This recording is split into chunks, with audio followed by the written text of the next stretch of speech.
the Peritoneal Dialysis Society of India and the International Society of Peritoneal Dialysis. We know that there is a pandemic of COVID-19, which is really having a very serious impact on healthcare.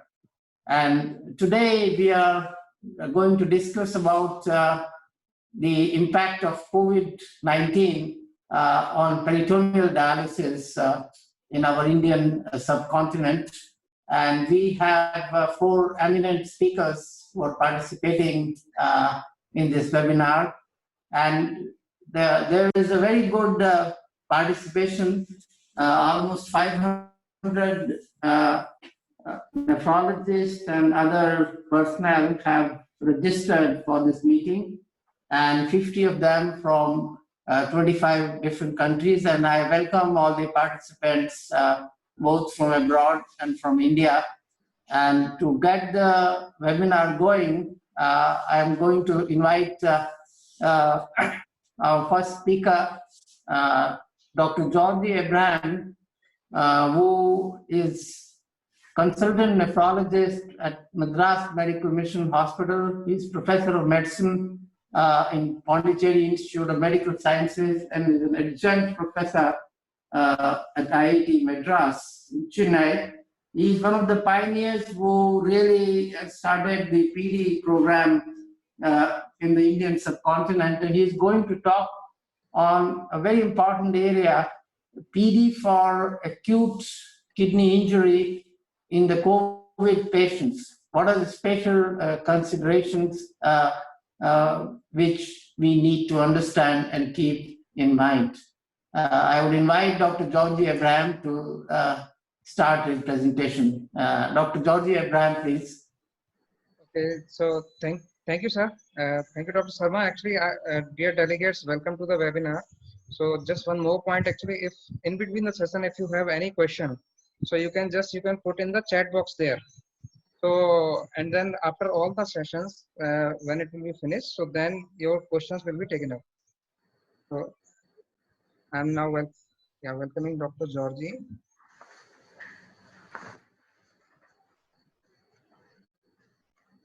Yeah, Georgi, sir, you can. Yes, I can start. Good evening, colleagues from abroad and from India.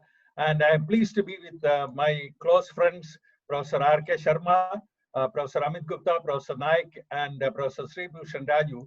And I shall dwell on acute peritoneal dialysis and what is the experience and what is the pathophysiology and how to do acute peritoneal dialysis under the bracket or under the COVID situation. So let me move on to the first slide. So this is the hospital where I work. On the right-hand side is the Madras Medical Mission Hospital, and on the left-hand side is the Pondicherry Institute of Medical Sciences. Next slide, please. Yeah, I will move it. Okay, I just want to pay tribute to this young nephrologist who, in carrying out her duty as a nephrologist, we lost her to COVID in United States of America, and she is Dr. Khanna. So there are a number of nephrologists, who have been infected with COVID, and unfortunately, we lost this young lady and who has a family. Next one, please.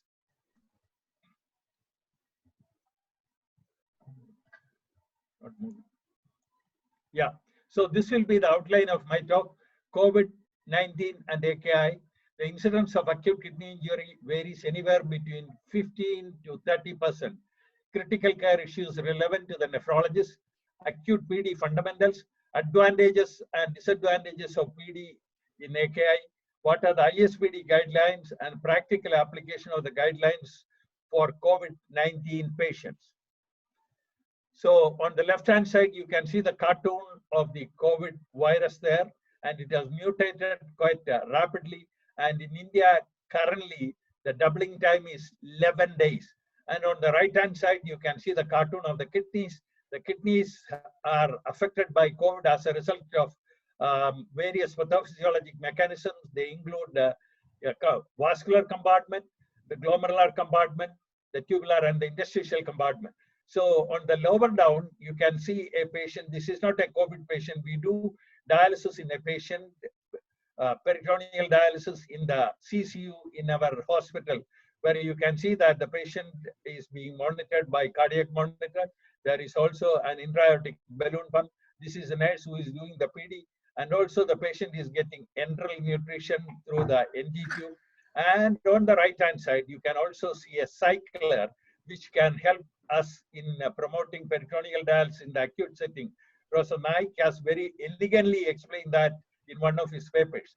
And I have shown the cost of PD on the left-hand side, and the nursing cost, the swan neck flexible catheter, and the blood pressure of this particular patient was 86 to 103, and the patient was oligoanuria.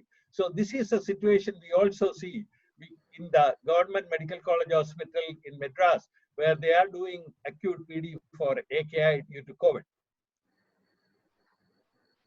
So this is one of our nurses, who is training a patient, despite it is being COVID time, to train them for ambulatory peritoneal dialysis at home. She is meticulously explaining to the relative who is a brother how to perform the peritoneal dialysis. Now in COVID, so the COVID-19 related multi-organ involvement is shown in this particular cartoon. You have hematological abnormalities such as vascular thrombosis, and also you may have lymphocytopenia. And in the heart, you may have myocarditis and also myocardial infraction. The skin lesions are prominent in some patients. In the liver, there is acute hepatitis. Muscles, you will have rhabdomyolysis. And in the brain, thrombotic stroke is seen in a group of patients. And the lungs, that capillary thrombosis and the number of other accompanying abnormalities. And in the intestine also, they may present with diarrhea. So AKI results in remote organ injury to the heart, to the lungs, to the liver, intestine, brain, leads to an increase in cytokine release. We call it as a cytokine storm, and leukocyte trafficking, organ dysfunction, apoptosis, and necrosis. So the indications for dialysis are uncontrolled hyperkalemia. So if you have a potassium which is above 6.5 and which cannot be controlled with the conservative management, and significant metabolic acidosis, the pH is dropping fast, 6.8 or 6.9, and could be 7.1. Patient has got severe pulmonary edema due to fluid overload and the accompanying pneumonia they have, and encephalopathy. So the solid blue lines shows the optimal treatment, and the other white line, which is not solid, shows you the minimal standards for PD.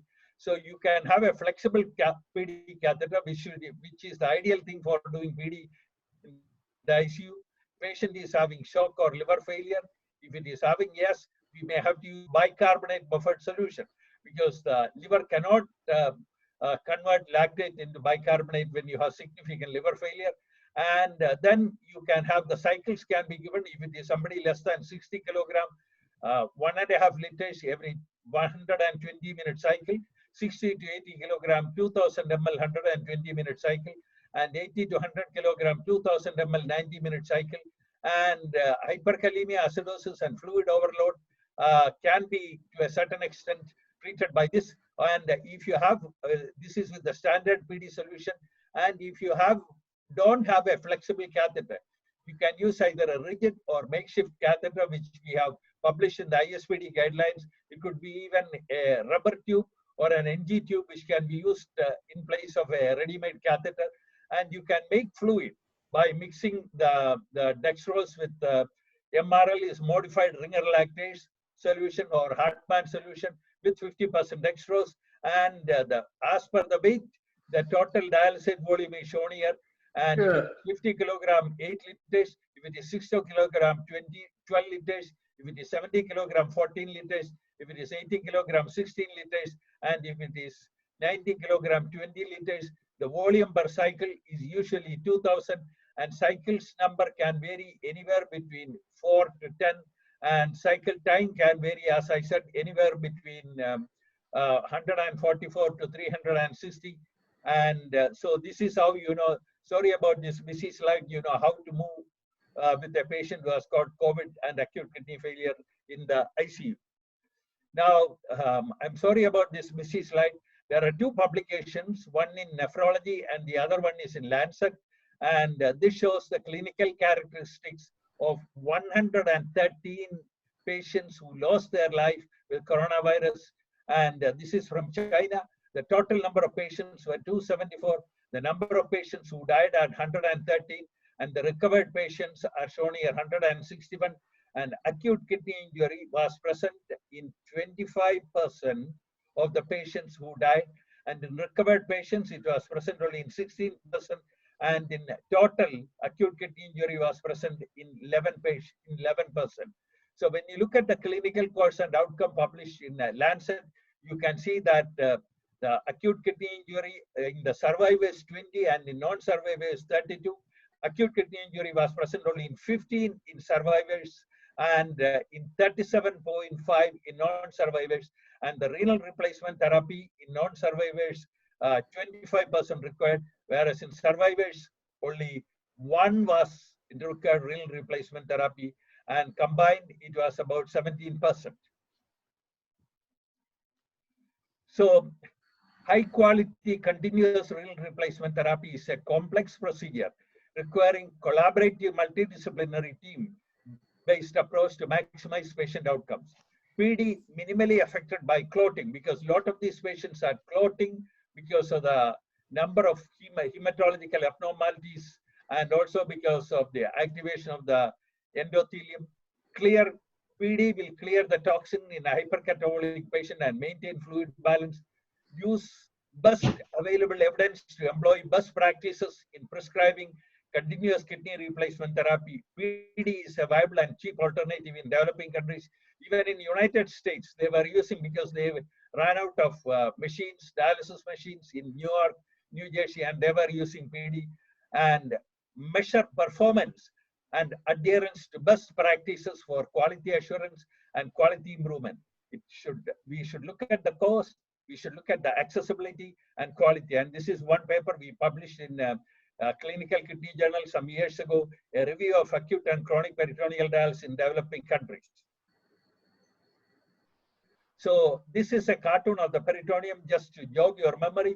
This is a normal peritoneum with single layer of mesothelial cells, the basement membrane, and the interstitium containing the blood vessel. It's a 3-pore model. You have the aquaporins, which are the intracellular models, and dense intercellular fibers. And this is the intercellular pore, and this is the large intracellular pores, which mainly transport macromolecules. And this is how you remove most of the water. 50% of the water is removed through these channels, and another 50% through these channels. And here you see a scarred peritoneum. So if you have a patient who had multiple surgeries before and have a scarred peritoneum, peritoneal dialysis is not going to function effectively for treatment of these patients. So principles of acute PD are diffusion from a higher concentration to a lower concentration. This is mainly for small solutes such as urea, creatinine, convective transport, middle and large molecules, and you need ultrafiltration.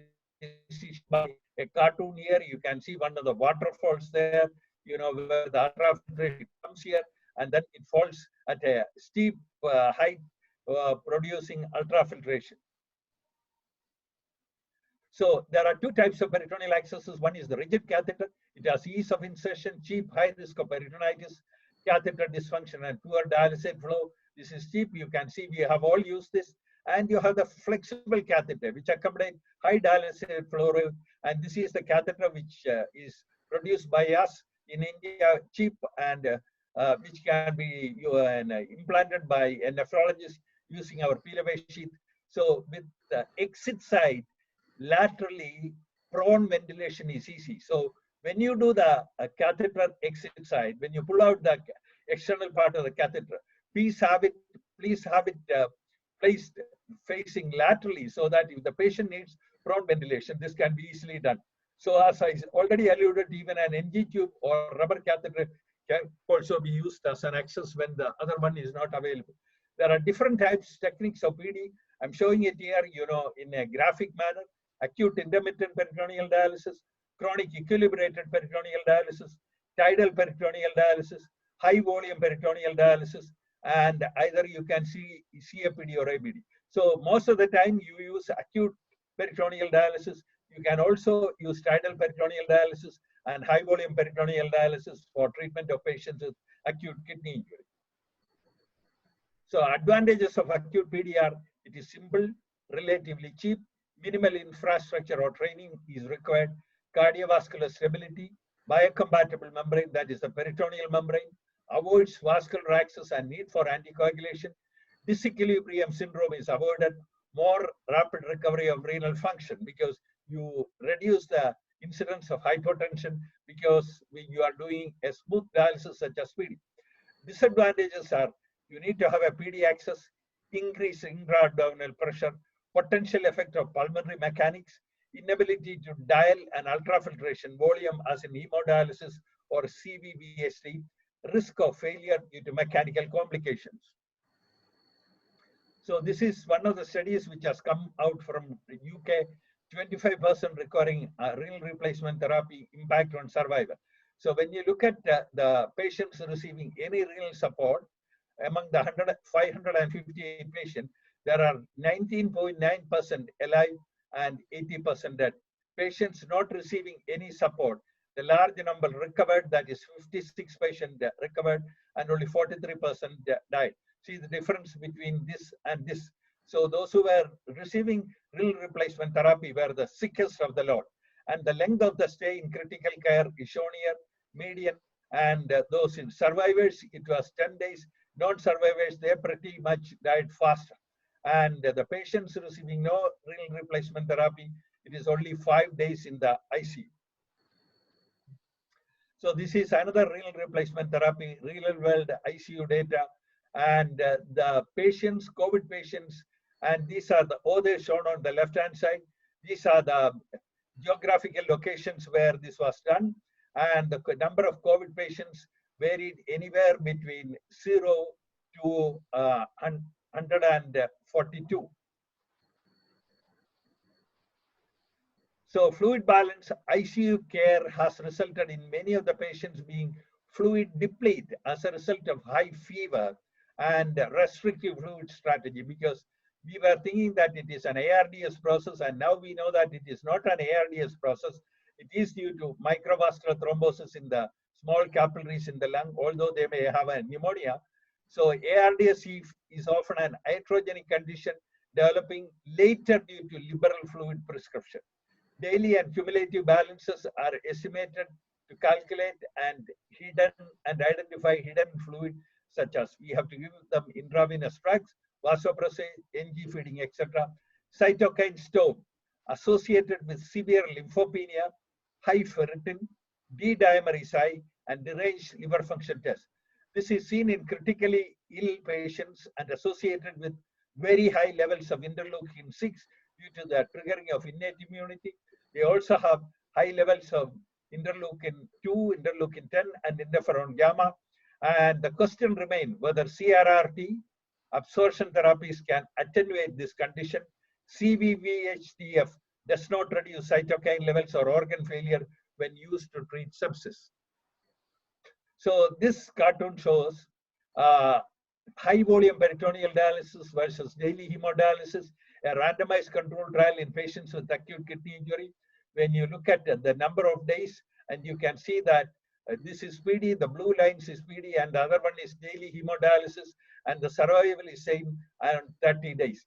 And the one on the left, right-hand side for PD naive people, you can see that on the vertical axis, you have the 100%, and on the horizontal axis, you have the hours in the dwell in the peritoneal cavity, 0 hour, 1 hour, 2 hour, 3 hour, and 4 hours. So when you look at glucose, the glucose falls because glucose is being absorbed from the peritoneal cavity into the bloodstream, and you can see the urea clearance. The initial part of the exchange, you have better urea clearance, creatinine clearance, phosphate clearance, and beta-2 microglobulin is a middle molecule, so it doesn't show that. So by 2 hours, you have most of the urea cleared and creatinine cleared, and then it is a plateau. And then the fluid is also being reabsorbed if you leave it longer in the peritoneal cavity. So you can see that depending upon the type of the dialysate you use, the high concentration glucose, it maintains, you know, better ultrafiltration compared to the low concentration glucose. So this is something about the intra-abdominal pressure in AKI. You can see that the functional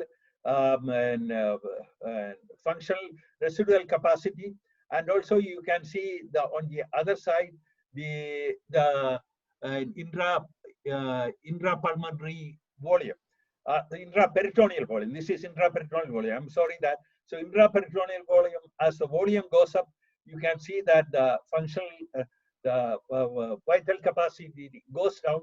You can see it is highest when you are sitting, and it is supine is the lowest, and upright it is the next. So you can see that as the intraperitoneal volume increases, you have an increase and a decrease in the lung capacities.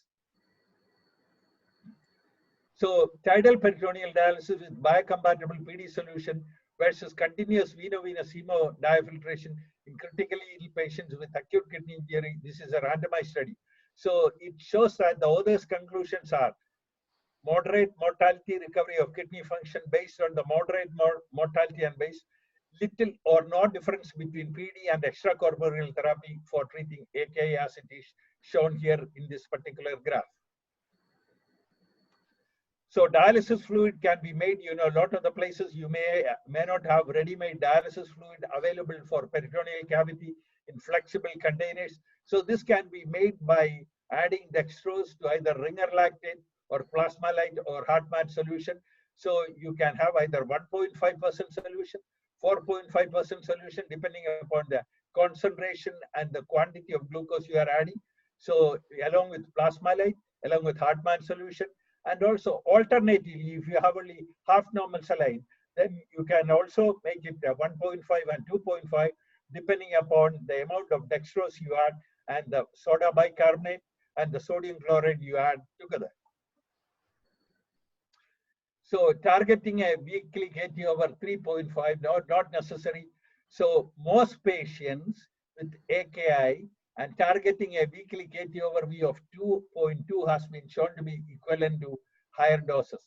Tidal automated peritoneal dialysis using 25 liters with 70% tidal volume per 24 hours shows equivalent survival to continuous veno-venous hemodiafiltration with an effluent dose of 23 ml per kilogram per hour.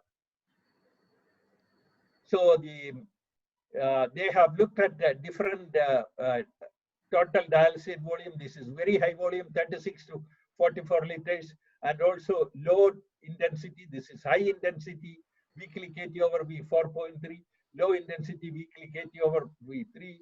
79 patients randomized to high volume and low volume critically ill with Apache score of 2. And I will show you the outcome in the next slide.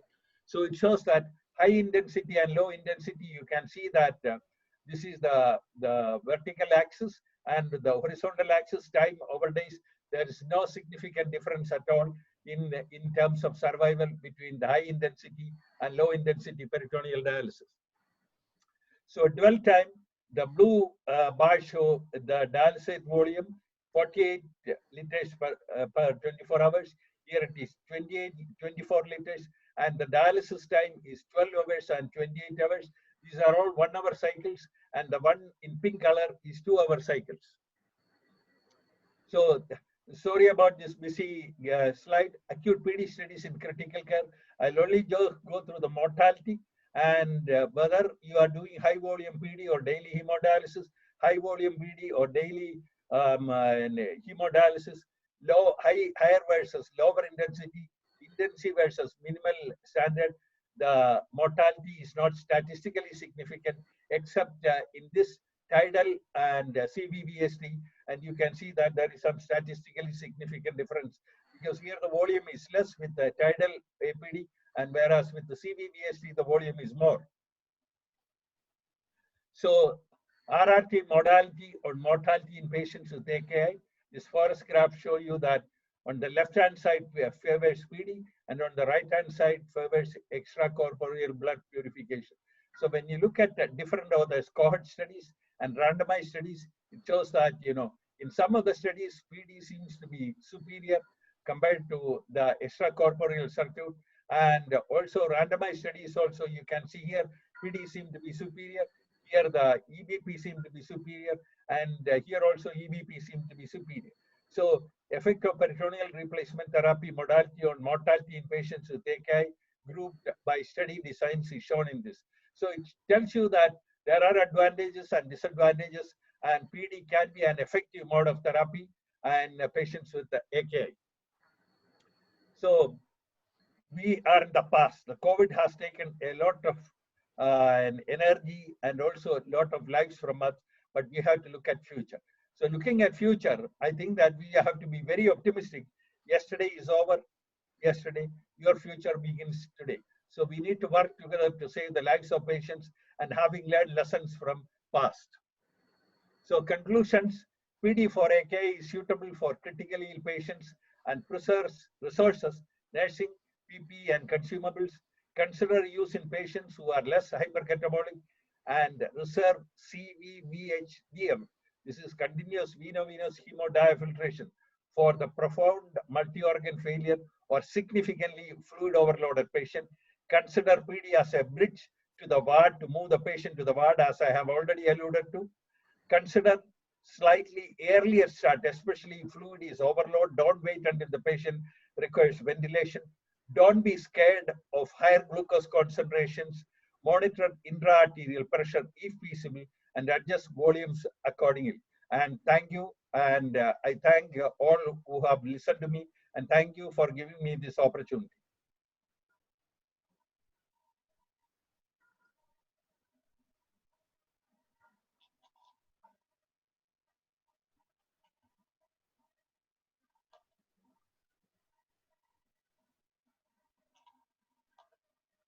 Thank you, Dr. Georgi, for an excellent overview of PD for COVID-19 patients. We will have questions at the end of the session. So anybody who wants to, can you hear me? Yeah. Anybody who wants to ask any question or query can put it in the chat box.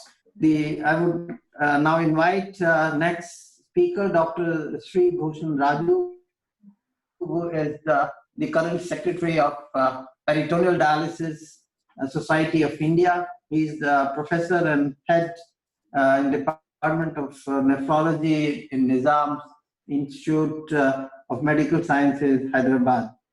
His topic is, should PD be the preferred renal replacement modality in the incident and stage renal failure patients, especially with this COVID pandemic going on. It's a very important topic, and we are looking forward to listen to Dr. Sree Bhushan Raju. Dr. Raju, please, you can. So can you, Dr. Deep, can you just make my slides visible? Actually, can I share the slides? How to share the slide? Yes, sir. Now, sir, now you can share the slide by share screen. Can you see the options near below the screen? Yeah.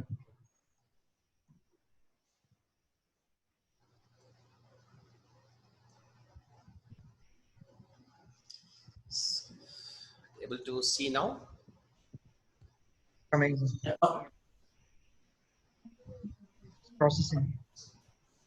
What is this? I'll proceed then. Why it is passed?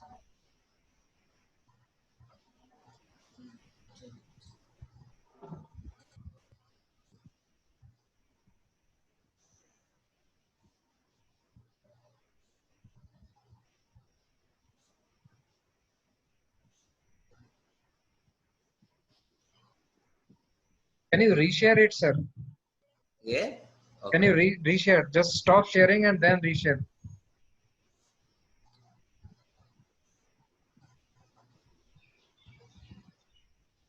to go to this. You're able to see now? Not now, sir. You are yet to start sharing screen.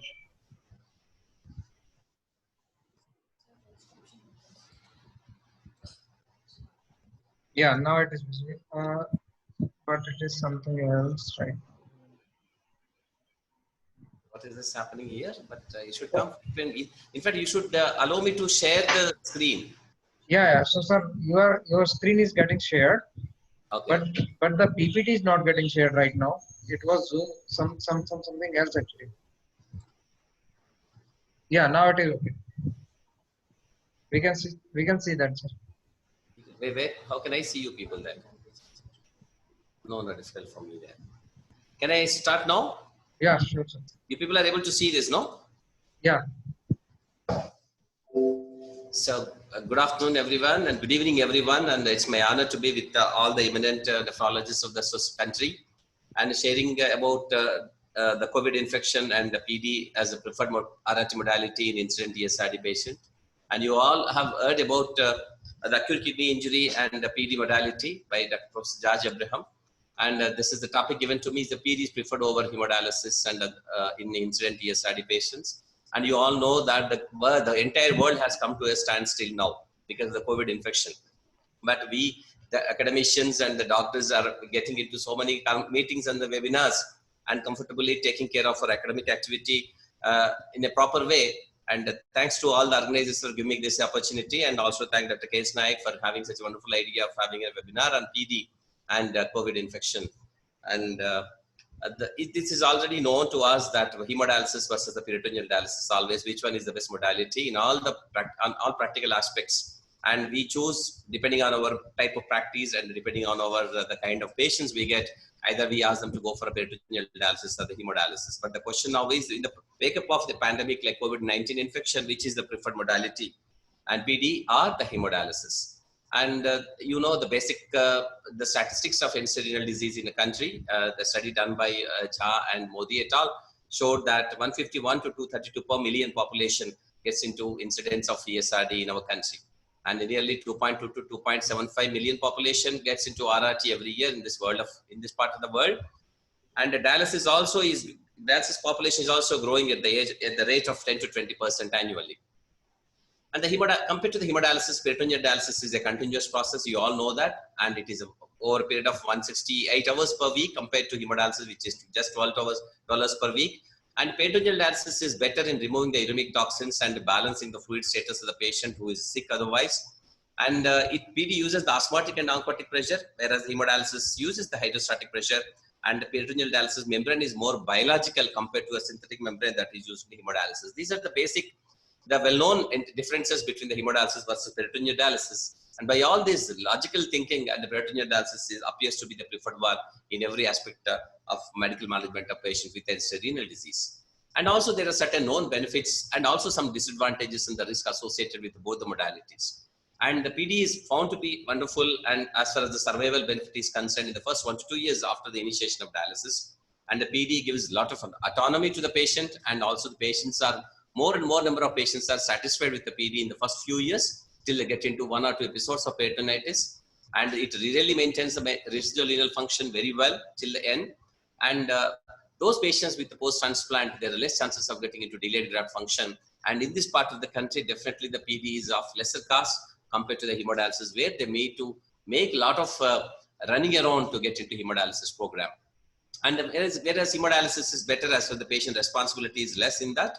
And there can be more socialization and community participation when they go out of the house and meet several people in the hospitals. But definitely the PD has got several disadvantages, something like a high technique failure rate because of the repeated episodes of peritonitis as well as membrane failure. And they gain a lot of weight and getting into several metabolic complications. And they can be a slowly and gradual patient or caregiver burnout, which we see very frequently in our patients, especially more so if the patients are very old and elderly population. And the hemodialysis also has got a risk of infection, especially hepatitis C and hepatitis B, as well as the sepsis related to catheters. And several access related complications in a tertiary care hospital like ours. We see every day almost 5 to 6 patients with some other complication related to the access. And there are high mortality in the patients who have been started on hemodialysis in the first few hours after that. And there are a lot of electric disorders which we had to tackle them, and they can be sudden mortality secondary to that.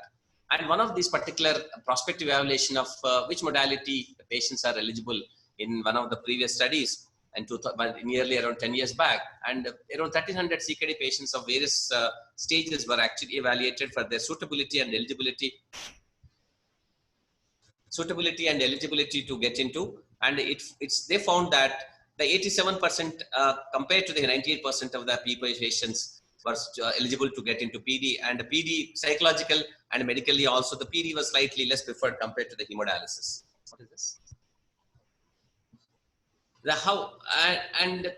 Now the situation has come to a COVID-19 all over the world, and this is a pandemic, and our patients have no other option other than going for the dialysis. And ours is the nephrology is the only branch of medicine where the 100% services are being provided by the doctors across the world. And in one of the recent analysis, in the top 20 specialties which there is no service provided by them, of which nephrology is not there at all. And we are the only people serving the patients across the world by 24/7 in the form of dialysis, either hemodialysis, or post-transplant care, or peritoneal dialysis as well. And then how to reduce the transmission of COVID in hemodialysis centers. And these are the recommendations which all of us have to put it in front of our dialysis unit. And as much as possible, the patients have to come alone, and they should be able to inform the dialysis center people if at all they have any symptom like a fever, cough, expectoration, and difficulty in breathing, and a sore throat, and a little bit of diarrhea, and unusual weakness or tiredness. They should be able to inform. They should check their temperature and the weight gain. And if at all they are symptomatic, they should inform the dialysis people before getting into the dialysis unit. And then they can go to the screening area and get screened for the COVID. If it is negative, then only they should get into that. And the doctor should be able to ascertain whether the patient has gotten a COVID infection or not. If they can differentially they can differentiate his symptoms of pulmonary edema and lung infection compared to the pulmonary edema of renal failure, then he should be able to allow the patient to come inside the dialysis unit and take hemodialysis. And all the complications of the hemodialysis should be taken care during this particular time. And the patients have to be in touch with the dialysis doctor, and he has to get his own transport to come into the dialysis units. That has become a bit difficult. And moreover, it is difficult for the people who are taking care of these patients in the dialysis unit. They need to have a PPE, which has come into a scarcity in the country now, but the government of India is providing the PPEs to all the doctors, and every hospital is supposed to provide the PPE to all the doctors who are taking care of these patients, whether they got a COVID infection or not. And being hemodialysis patients who are highly vulnerable, these are the things which are essential for our patients: the shoe covers, the gown, surgical cap and hood, the eye shields and the goggles, the mask, surgical triple layer mask, and the surgical gloves. All of them are part of the PPE, and it should be provided to every person, the technician, nurse, and the doctor who are taking care of the patients of hemodialysis. Unless proved otherwise, every patient should be suspected to have a COVID infection, and all the doctors, especially the healthcare givers, and they should be given. They should take care of themselves before taking care of the patient per se. And PPE should be provided to each and every staff. And this is the hemodialysis, home hemodialysis, how it is going to affect the opportunity of increasing the infection. And also how to avoid social distancing, especially when you come out of the hospital, home and going to the hospital, you'll be meeting a lot of people. And probably this is the time for us to say that the peritoneal dialysis is the preferred over hemodialysis, and they don't have to come to the PD patients, they don't have to come to the hospital 3 times a week to get into that, and they don't have to violate the rule of social distancing, which has been advocated by everyone in the country and the world now. And as far as India is concerned, social distancing is a modality in lockdown, and they are not supposed to come out. And it also reduces the transportation problem. And you know that the entire transportation system, the buses, the trains and the metros have come to a standstill. And also for the center, the staff also, it is difficult to come to the hospital. And the telemedicine allows the patients to have an interaction with that, but as far as the hemodialysis is concerned, it is not possible. The peritoneal dialysis, still we have a telemedicine. We have something like an APD shared source platform, which will allow the doctors to monitor. And also we have some other modalities of how to take care of the patient when they are at home. And as far as the medical gadgets and these things are concerned, Dr. Nayak had also a few studies previously And this is a APD shared source platform where you can monitor the patients who are at home and how they are doing the peritoneal dialysis. And so what are the major hurdles for us to get the peritoneal dialysis program in ESRD patients to come into a good picture? And major hurdles are basically getting PD catheter insertions done. And there are few centers where the surgeons are inserting the catheters, and there are few centers where the nephrologist does the entire procedure. And also at the same time, after the catheter insertion, how to arrange the home dialysis training for them, whether in the hospital or at home. So these are the major hurdles that are there with the peritoneal dialysis. And we know that most of the hospitals have cancelled the elective surgeries as governed by the local governments, especially in Telangana. Till recently, till 2 days back, we have cancelled all the elective surgeries, and even now in our hospital, all the elective surgeries have been cancelled. So funnily, the peritoneal dialysis catheter insertion has come to an elective surgery under them, though it has been advocated to them that it is not the case, but still they are actually not trying to put the peritoneal dialysis catheter. And this is the emergency, or this is a life-saving and emergency procedure that should be done easily, but we are unable to convince, and most of the centers, they may be doing it if the surgeon is ready to do that. And multiple exposure of people coming to the hospital with 3 sessions a week, probably PD catheter insertion can avoid this kind of a calamity, producing less contact with the people around. And that's how we can reduce the risk of getting into the infections. And the PD catheter insertion, either the surgical requires a laparotomy or a laparoscopy, and percutaneous catheter can be done by the nephrologist at the bedside. And we are all equipped, most of the biggest center and the tertiary care hospital and bigger corporate hospitals and everywhere, we have the nephrologists who can really perform the peritoneal dialysis catheter percutaneously insertion percutaneously very comfortably. And we have found number of times that we are on par with the surgeons, and sometimes probably we can supersede the quality of the services compared to the surgeons in putting the PD catheters. And this is the one which is showing that the percutaneous technique can be used to provide a reliable, safe, and the most cost-effective method for the placement of percutaneous. What are the challenges in starting the CAPD catheter? And here in a program, here the trained and qualified team for insertion of catheters is required. Their centers should have been trained already by this time. Then only it can be possible. And the catheter availability is very important, and you should have enough stock of it, and you should be able to contact the local stockist to get the catheters. And initially in the first 15-20 days, 10 days or something like that, we had a problem in getting the catheters. And the cost of dialysate bags also, we should explain to the people. And the patient training and also the home visits are important in the initial few days. And the trained staff should be there as well as the physician. And we should be able to face the complications, and we should have the facility 24/7 to face the complications and take care of the patient when they come to you, the hospital with a complication. And a PD solution availability across the geographical areas. If the patient wants to go to a remote area, you should be able to arrange the PD material, the PD catheter fluid for almost nearly 1 or 2 months, and which is very, very important and essential. And that should be taken care before getting the PD catheter insertion to the patient. And we should be able to explain to them about the hygienic living conditions and importance of having a separate clean room before putting the PD catheter insertion.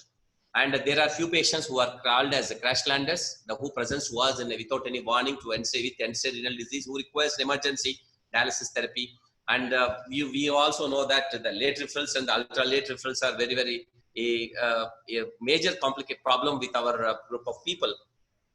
And these are the patients with acute and chronic. That this is called chronic kidney disease presenting acutely. The patients who require a dialysis within 1 week of their emergency presentation. And we have the people, these kind of people who really require an urgent dialysis, and which is defined as initiation of PD in patients with a newly diagnosed end-stage renal disease who are not yet on dialysis. And we should be able to have a modality or arrangement where we can put a PD catheter within 48 hours. And we also can initiate the dialysis in less than 2 weeks compared to the other condition where it is called the break-in period. And immediately within 2 weeks after PD catheter insertion, and should not require emergency dialysis.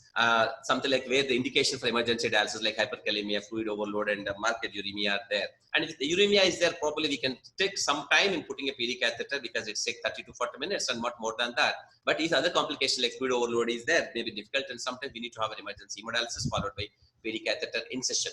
And I just start PD treatment protocols, and this is the thing, and how to go about, and what is the prescription of that, and how to go about. each around 6 hours. And then initially for alternate day, then probably you can actually take it into a daily dialysis program, peritoneal dialysis in a continuous way, depending on the necessity and in medical indications of the patient.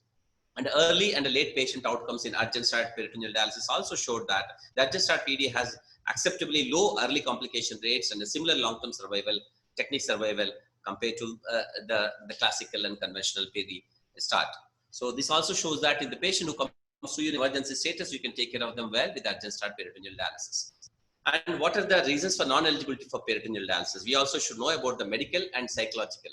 So most of the medical complications are probably less in our group of people, but we still have to get to see some kind of cases where the multiple surgeries with a lot of additions in the intra-abdominal cavity, the patients who are having a morbid obesity, still you can take care of that with the help of a surgeon, and uncorrected hernias, which pose a threat afterwards after the initiation of peritoneal dialysis, and the terminal illness, patient attendants and the family members may not be accepting that, and the patient may be so sick enough that you don't feel like putting a PD catheter, and inflammatory and ischemic bowel disease. And psychologically, it is actually the patient should be able to psychologically prefer, and he should be able to accept that initially, and also the family members also. And those patients with a short expected longevity also may not be suitable, but still we try to do that. And the patients who are having a dementia, psychiatric and psychological, and many attempts in the family which probably may not be accepting this. We have 2 patients now in opposite to my room. There's an ICU of our own kidney ICU where there are 2 patients who are actually not willing, and one of the patients succumbed in the afternoon, in the evening, morning, without any peritoneal dialysis, though we were actually trying to explain to them.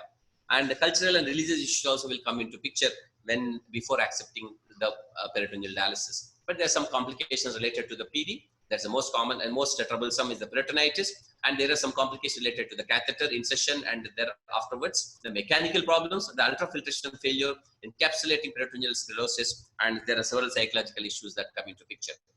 And the patient preference, and it is probably the time for us to explain to the patient that it is the best modality during this particular time, and we should be able to educate the patients and before they get into a frank uremic status, and also the patient family members.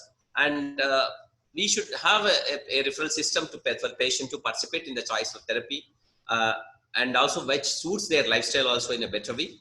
Unfortunately, most of the patients, they come to us when the GFR is less than 15, and this is how they land up in a ESRD requiring emergency dialysis. So what are the things, which are the factors which increase the peritoneal dialysis selection by the patients? And if you have a multidisciplinary pre-dialysis education by number of people, the resident, the faculty, as well as the coordinators, and also the patients who are very young, and good educational qualifications, and activities who are very active otherwise in their routine day-to-day life, and the timing. And if you have enough time, probably you can explain to them in a better way, and rather than an emergency situation, waiting outside, talking to them in a critical care area. And the resource availability is a must, and social cultural habits also will play a role, and access to the hospital dialysis, whereas most of these things are important. But there is some kind of a clinical inertia from the patient physician point of view. Most of the physicians probably will downplay the value of peritoneal dialysis, and this is the one study, probably the survey which showed that the doctors, the hemodialysis probably is preferred predominantly by the doctors, and the doctors only will decide whether which kind of renal replacement therapy is important. And in 95% of the cases, RRT education is given by the doctors, and which modality to be chosen is also given by the doctors. And why I chose hemodialysis or peritoneal dialysis, an opinion survey among in-center hemodialysis patients showed that this is actually the doctor only made the choice regarding renal replacement therapy compared to the patient, and whatever the doctor chose, the patient accepted it. The patient perspective and the choice of dialysis modality, this approach RRT style also showed that the most, this is actually not seen in this. So what the PD also has got a mortality benefit. There's conflicting data exists in the literature, but there are several confounding factors need to be considered in before assessing mortality, which is probably looks to be higher in peritoneal dialysis. The 5-year adjusted 5-year survival in HD and PD is almost similar. It is 33.5% versus 33.9% in both the cases, respectively. The PD is associated with better survival during the first 1 to 2 years, whereas hemodialysis is associated with better survival thereafter. Probably initially, as soon as you initiate the patient on peritoneal dialysis, because of the comfort and also the freedom with which they do, because of the metabolic and fluid control very efficiently taking care of the peritoneal dialysis. They do very well, and also they'll be maintaining a good residual renal function. And we also have done a study where the cytokines and other things also improved around 1-2 years after the peritoneal dialysis initiated compared to the hemodialysis. So these are the factors which will make the patient feel comfortable with the PD compared to the hemodialysis. And the resource poor India, where the peritoneal dialysis is definitely an acceptable modality. And because of the various economic factors and inadequate government policies so far, and the nephrologist bias, which is very, very clear in most of the centers, and the lack of adequate pre-dialysis care, and also the nephrologist education and educating the patient, the time the patient nephrologist gives to the patient attendance to educate about the peritoneal dialysis also is less in our people. We require to have a national PD registry and increase educational activities to position PD as a part of integrated therapy for ESRD, and that will definitely would improve the utilization of PD as the best modality. And the current, these are the things, this, how many centers are doing the peritoneal dialysis availability, and the PSD is available in less number of states and the union territory. This is the Indian data. And compare the quality of life in patients under hemodialysis versus the PD. It is a systemic review that shows that the quality of life was better in PD initially, at least for the first initial 12 months compared to the hemodialysis. And the HG patient did much better in the domains of physical and emotional functioning, because they will be very active, because they have to come out and they'll be having a lot of social gatherings here and there when they come to the hospital. And we have a social group for the hemodialysis patient, and we don't have a social group in our hospital, interestingly, for the peritoneal dialysis patient. And PD patients have got more depression because they are more in-house, housebound when compared to the patients who are socializing due to hemodialysis program. And the biochemical parameters affecting the quality of life, like a parathyroid hormone and a calcium levels, which are not influenced otherwise by either of these modalities. And this is also an analysis of caregiver burden on patients with hemodialysis and peritoneal dialysis. The caregiver burden is 13% in hemodialysis, whereas it is 35% in peritoneal dialysis. This also should be taken care before getting peritoneal dialysis to the patient. And probably this is a time where probably that kind of a thing will come out. The caregiver burden might come down because everybody is there at home and they will be able to take care of the patients in a better way. So, ladies and gentlemen and dear friends, to conclude, in the current scenario of COVID-19 pandemic, PD plays a major role in avoiding infection. In terms of cancellation of elective surgeries, percutaneous PD catheter session can be a valuable alternative. Urgent start PD can be considered for ESRD patients presenting who are crash landers or presenting to us in acute state. And effective pre-dialysis indication and early referrals increases the patient preference to PD compared to the hemodialysis. And together we can make a peritoneal dialysis as a viable option during this pandemic of COVID infection. And I thank you very much for the kind attention and the patient hearing.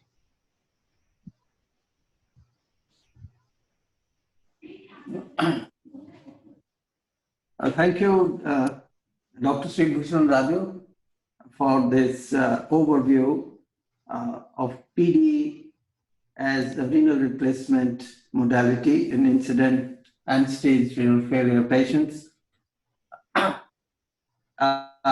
Now we go on to the third talk for this evening, which is being given by Dr. K.S. Nayak, who is the chair of Communication and Media Committee of International Society of Peritoneal Dialysis. He has been coordinating between the PDSI ISPD, and ISPD is also co-hosting this webinar. The topic he's going to take up is logistics of shifting prevalent hemodialysis patients to PD in this pandemic of COVID-19, and why it should be done and how it can be done. Dr. K.S. Nayak, please.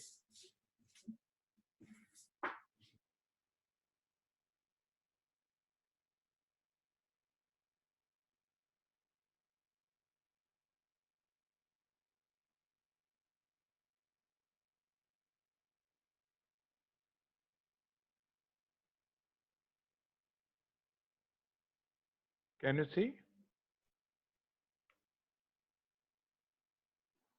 Visible, sir.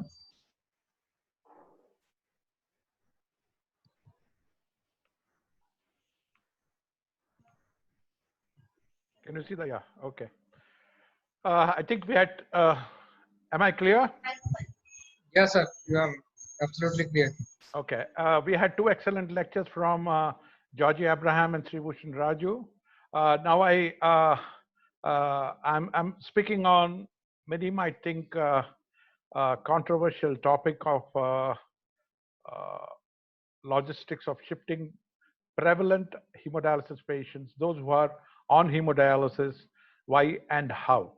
I think we are seeing our hemodialysis patient, as Sree Raju has said, one of the specialities where we still have to go every day to the hospital and see the patients is because of the hemodialysis unit. We can stop our OP, we can do only emergency admissions, but still we are expected, the patients expect us to go to the hemodialysis unit. These are the prevalent hemodialysis patients I'm talking of, existing hemodialysis patients. And we are seeing the amount of suffering that these prevalent hemodialysis patients are going through. And I don't need to add that the big opinion now gathering that we might have to live with COVID, if not on the long run, at least for the next couple of years. There are about 100 companies which are making vaccines, but when you really get into, they make headlines in the televisions, and then next day we don't hear. There was one about Italy. There is one going on from Oxford. There are probably Johnson & Johnson and Pfizer announcements coming. So we have to adapt and assume that we're going to live with COVID-19 for at least the next 1 year is my supposition. Vaccines can't be made. A normal vaccine takes about 5 to 7 years to make. And on a fast forward, we could probably make it in a couple of years. We know the complications of vaccine, especially attenuated vaccines. So my topic today is try to tell you why PD during this crucial time is important alternative to hemodialysis, and what are the problems, and I think, as I say, a picture conveys 1,000 words. So here you can see 5 pictures convey 5,000 words. Can you really think social distancing is possible in the hemodialysis unit? We're exposing the healthcare worker, the patients. I'll come to that later. You can see a typical busy ICU. There are patients here in the middle. This is a sprawling ICU. I mean, just a snapshot of that. There might be a patient. Is this social distancing? Now, this man may have COVID. This one may be COVID-free. And I think for 4 to 5 hours when they're lying next to each other, it's not possible to have social distancing. It's just like a matchstick which gets burnt. You know, this is a very simple way of showing you how 7 matchsticks here get burnt because they were not far away from each other, whereas how nicely, if PD is practiced as here, you can see patient shifted from hemodialysis onto this cycler that we use, the low-cost cycler from Mitra. Patient has been trained. We normally do this also as a emergent start, and social distancing is perfectly practiced, and a smooth transition to the patient's home. Patient is on manual peritoneal dialysis. So I think absolutely no risk of catching a COVID infection in this kind of a smooth transition. Now, dialysis units are considered non-COVID-19 units. Every time, instead of saying COVID-19, I would remove the 19, but it's a COVID-19. 19 because of the year 2019, though we got the brunt of it in the 2020. It actually originates in 2019, so it's COVID-19. The patients and staff are forced to share a common space for hours in the COVID units, the hemodialysis units.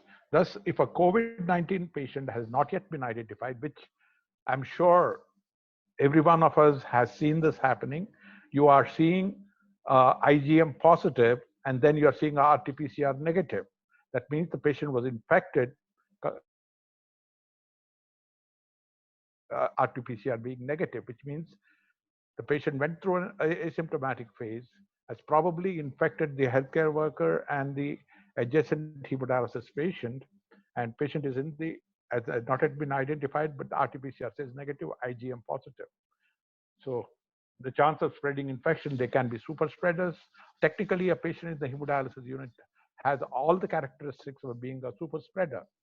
And inadequate protection is provided, or if PPI is used inadequately, thinking that the entire dialysis unit, hemodialysis unit, is COVID-free.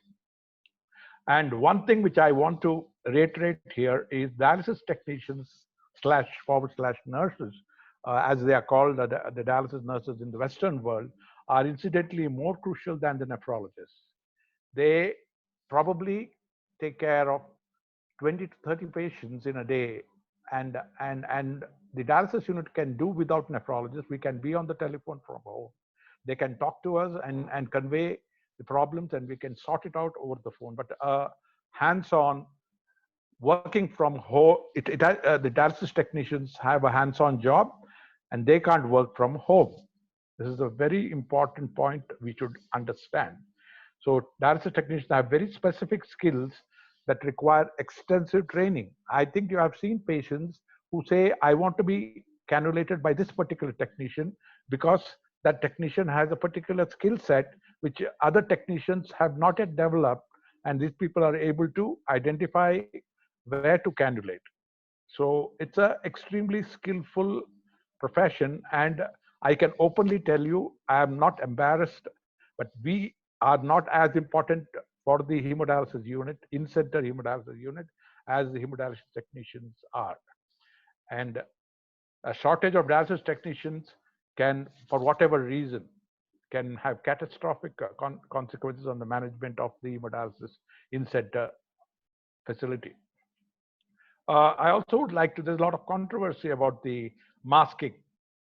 The mask needs, a simple surgical mask is more than enough to protect and prevent you from spreading and protect you from getting the infection. It has to be a 3-layered surgical mask.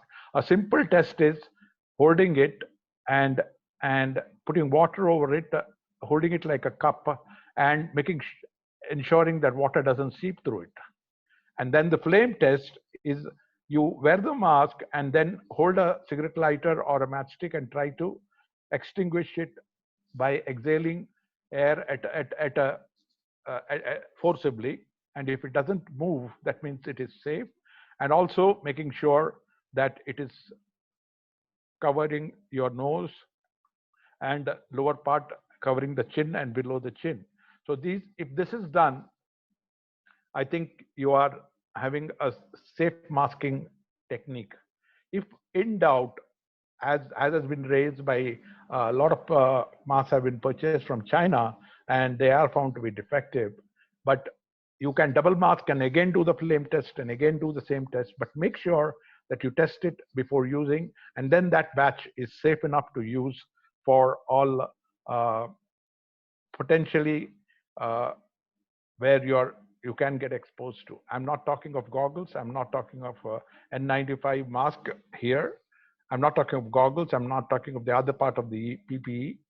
N95 definitely, but it's more expensive. A good 3-layered mask is enough to protect the patient or the healthcare worker. Not in the aerosol generating operation theater or orthopedic surgery or neurosurgery. Now, coming to the problems of in-center hemodialysis, I think patient transport to and from the dialysis unit has become very crucial now because of the lockdown. There is a crucial aspect of COVID-19 infection prevention. Transport providers may have difficulties in providing their service, especially if transport is done with ambulances. I mean, I would get very scared to get into an ambulance which has been transporting patients either dead patients who died of COVID infections, or has just been transporting COVID patients to the dialysis unit. If I am the next patient, I would be extremely reticent to get into such an ambulance. It may be required, but we have to be very careful. It is also preferable to reduce the number, and the drivers should protect themselves.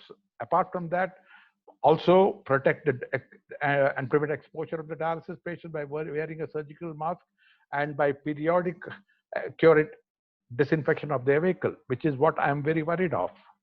I mean, even your own vehicle, you are coming home every day. You should take precautions. Make sure the vehicle, if it is used by your family, it should be disinfected daily after you have come back from the hospital, and you get the wipes which are having alcohol in that, or you can.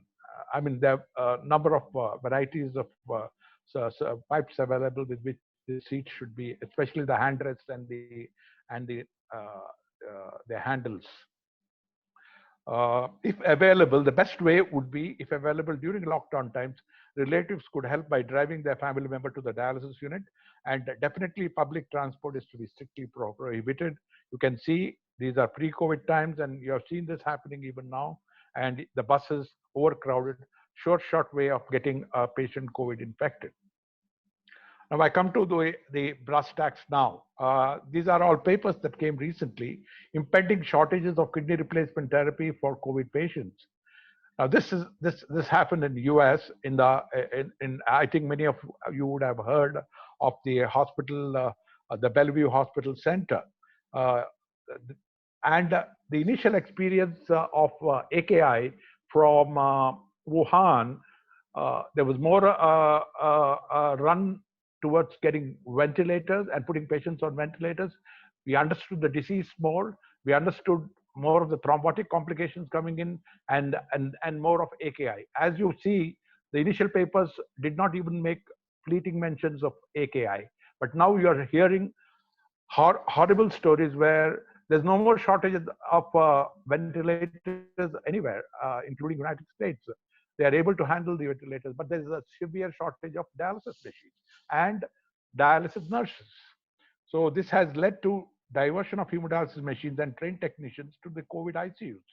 This is a paper which was published not in print, but it's CJAS and e-press by Goldfarb, a well-known person who his team is in the front line at the Bellevue Hospital. This is incidentally a makeshift morgue whereby the bodies, dead bodies are being kept. So Goldfarb's unit at Bellevue Hospital Center, the 105 COVID patients, 40 required renal replacement therapy. This experience is reflected across several states in USA and has serious implications for prevalent and incident ESRD patients. Reports are coming out that not only there might be permanent damage to the lung post-COVID recovery, there might be that the AKI patients, a significant percentage of them might end up with chronic kidney disease and ESRD. So we're going to have we're going to see as the entire cinema unfolds, we're going to see more incidents of the incident ESRD population is going to increase significantly. So we cannot be waiting for that situation to arise. We need to prepare early. Winding supply and availability of hemodialysis machine, Sree, Bhushan, Raju told about that. And initially there were a problem, but they have been sorted out now. AKI, Georgi spoke very eloquently. And but what happens is when the AKI patients are increasing in the ICU, the in-center ESRD prevalent patients, they are going through a difficult problem because hemodialysis technicians, nurses, and maintenance staff are deployed to the COVID ICUs. Many a times the same staff is asked to return to provide services in the in-center dialysis patients, the hemodialysis patients. This is I mean, our patients on dialysis, renal failure, are immunocompromised. So this is the American data that I can tell you right now, probably the latest one. And then we have the latest data from the Renal Association UK, where As you can see, 1,173 positive COVID patients, swab results, RT-PCR from in-center hemodialysis, with some centers showing 15% in-center dialysis population being infected with COVID. And remarkably, South Asians were more affected and more susceptible to death. Mortality was higher in them and in the African Americans. I'm not sure whether they were first generation Indians, because we are hypothesizing that they are probably protected because of BCG and other factors. But these might be second generation or third generation. And UK, I don't think, had a universal BCG policy when people who are now in their 50s were. I'm not sure of that, but I think Portugal and Spain. Portugal had a universal BCG policy, whereas Spain did not have. So Portugal, they are explaining the reduced COVID incidence because of that. So the overall mortality in UK, 7 and 14-day mortality for this group of patients, 11% and 19% respectively. Many of you might be surprised what's the connection between China and Italy. I'll just go through this. It's an interesting slide. Italy is the world's fashion capital, and every year at the end of February onwards, they have the fashion week, and one of them is the Milan Fashion Week. COVID had already been detected. There was a problem already in China, but the Italians, because it's a major source of income for them, the rich Chinese come to Milan every year in hordes, and they land probably end of January. They go around and then finally end up in Milan, and they end up buying these expensive fashion accessories, especially example of a Birkin bag, which is, as you can see, a bag can be $75,000, which is equal to it takes for an annual income for a person to be happy, or $52,000, which is the cost of a down payment for a house. These kind of bags are available in Italy for 1/3 the price, and they can take it. Chinese are supposed to be buying about 20 of them and take them to China. There's no restriction in bringing them in and sell it for 20 times, 3 times the price, and they make their. So this was they sat and made a wrong decision of not canceling the fashion show. You can see this crowd here, and this is the ramp on which and this is the Chinese, rich Chinese sightseeing. This is the Duomo in Milan. You can see this is about 30 rows deep. So you can see the super spreaders, and in Vanity Fair, they mentioned the concern about what would happen when those in the industry went their separate way afterwards. So the epicenter from Milan, Lombardy, spread to all over Europe. The Lombardi incidents, I won't go too much into detail, but initially it was 12 out of 215 patients on hemodialysis had COVID. None. This is from this hospital, Ospedale Luigi Sacco, that's Lombardy, where Milan is the capital. And if you see the date here, 18 February to 24th February, this was the time these people, the Chinese, came here to walk the fashion show and buy the fashion accessories. And the later data you can see here. This is the initial data. The later data you can see here. Patients on PD, HD 3,318 in Lombardy. Equal is 713 on PD. HD patients with COVID 260. HD patients with COVID 1%. Patients in isolated room 206 of hemodialysis patients. In isolated room PD patients 0. Those in semi-intensive care and ICU 54 of the hemodialysis patients, 0 for PD. Deaths 62. That is, and the deaths for PD is 2. So staff positive of COVID 84 in the hemodialysis and 0 to the healthcare worker in PD. So this was incidentally published in Kidney 360, which is the open access journal of the C. Jason and American Society of Nephrology. Now, this is a particular thing which people are practicing now, twice weekly dialysis, 2-hour dialysis. And this is an article written by Rajnish Mehrotra. All of us know him. And he strongly says not to practice twice weekly hemodialysis and it should be an option of last resort, and should be implemented with substantial boosting of clinical and biochemical monitoring and supportive care. He says the long interdialytic weekend period can lead to a lot of shortness of breath and confusion with COVID positivity and a COVID infected patient. This is a very famous slide. A lot of problems, whether they have been restarted, hemodialysis units affected. Now I come to the last portion of my talk, facilitating home hemodialysis. Most of the factors that are needed to prevent a COVID infection are the cornerstone of a successful PD program are here: masking, social distancing, washing your hands, and staying at home. So home hemodialysis is an attractive alternative that combines dialysis with social distancing and elimination of transportation. And one important point I would like to say is surgical procedures should be considered urgent, which is PD catheter insertion and vascular access. There has been a point made in the guidelines, which I strongly resent, is that these are elective procedures. No, AV fistula and a PD catheter insertion are emergency surgeries and life-saving surgeries, especially during this pandemic, and should be continued on an emergency basis. Now, can we shift them to home hemo? It's a very big task, and you can see we have patients, and it needed about 4 days for us to set it up. They need 16 amp plug points, RO plant, and it's much more expensive. They have to purchase the machine. They need 100 square feet toilet attached. They need storage space, and they need a lot of things. So I don't think it's a viable option.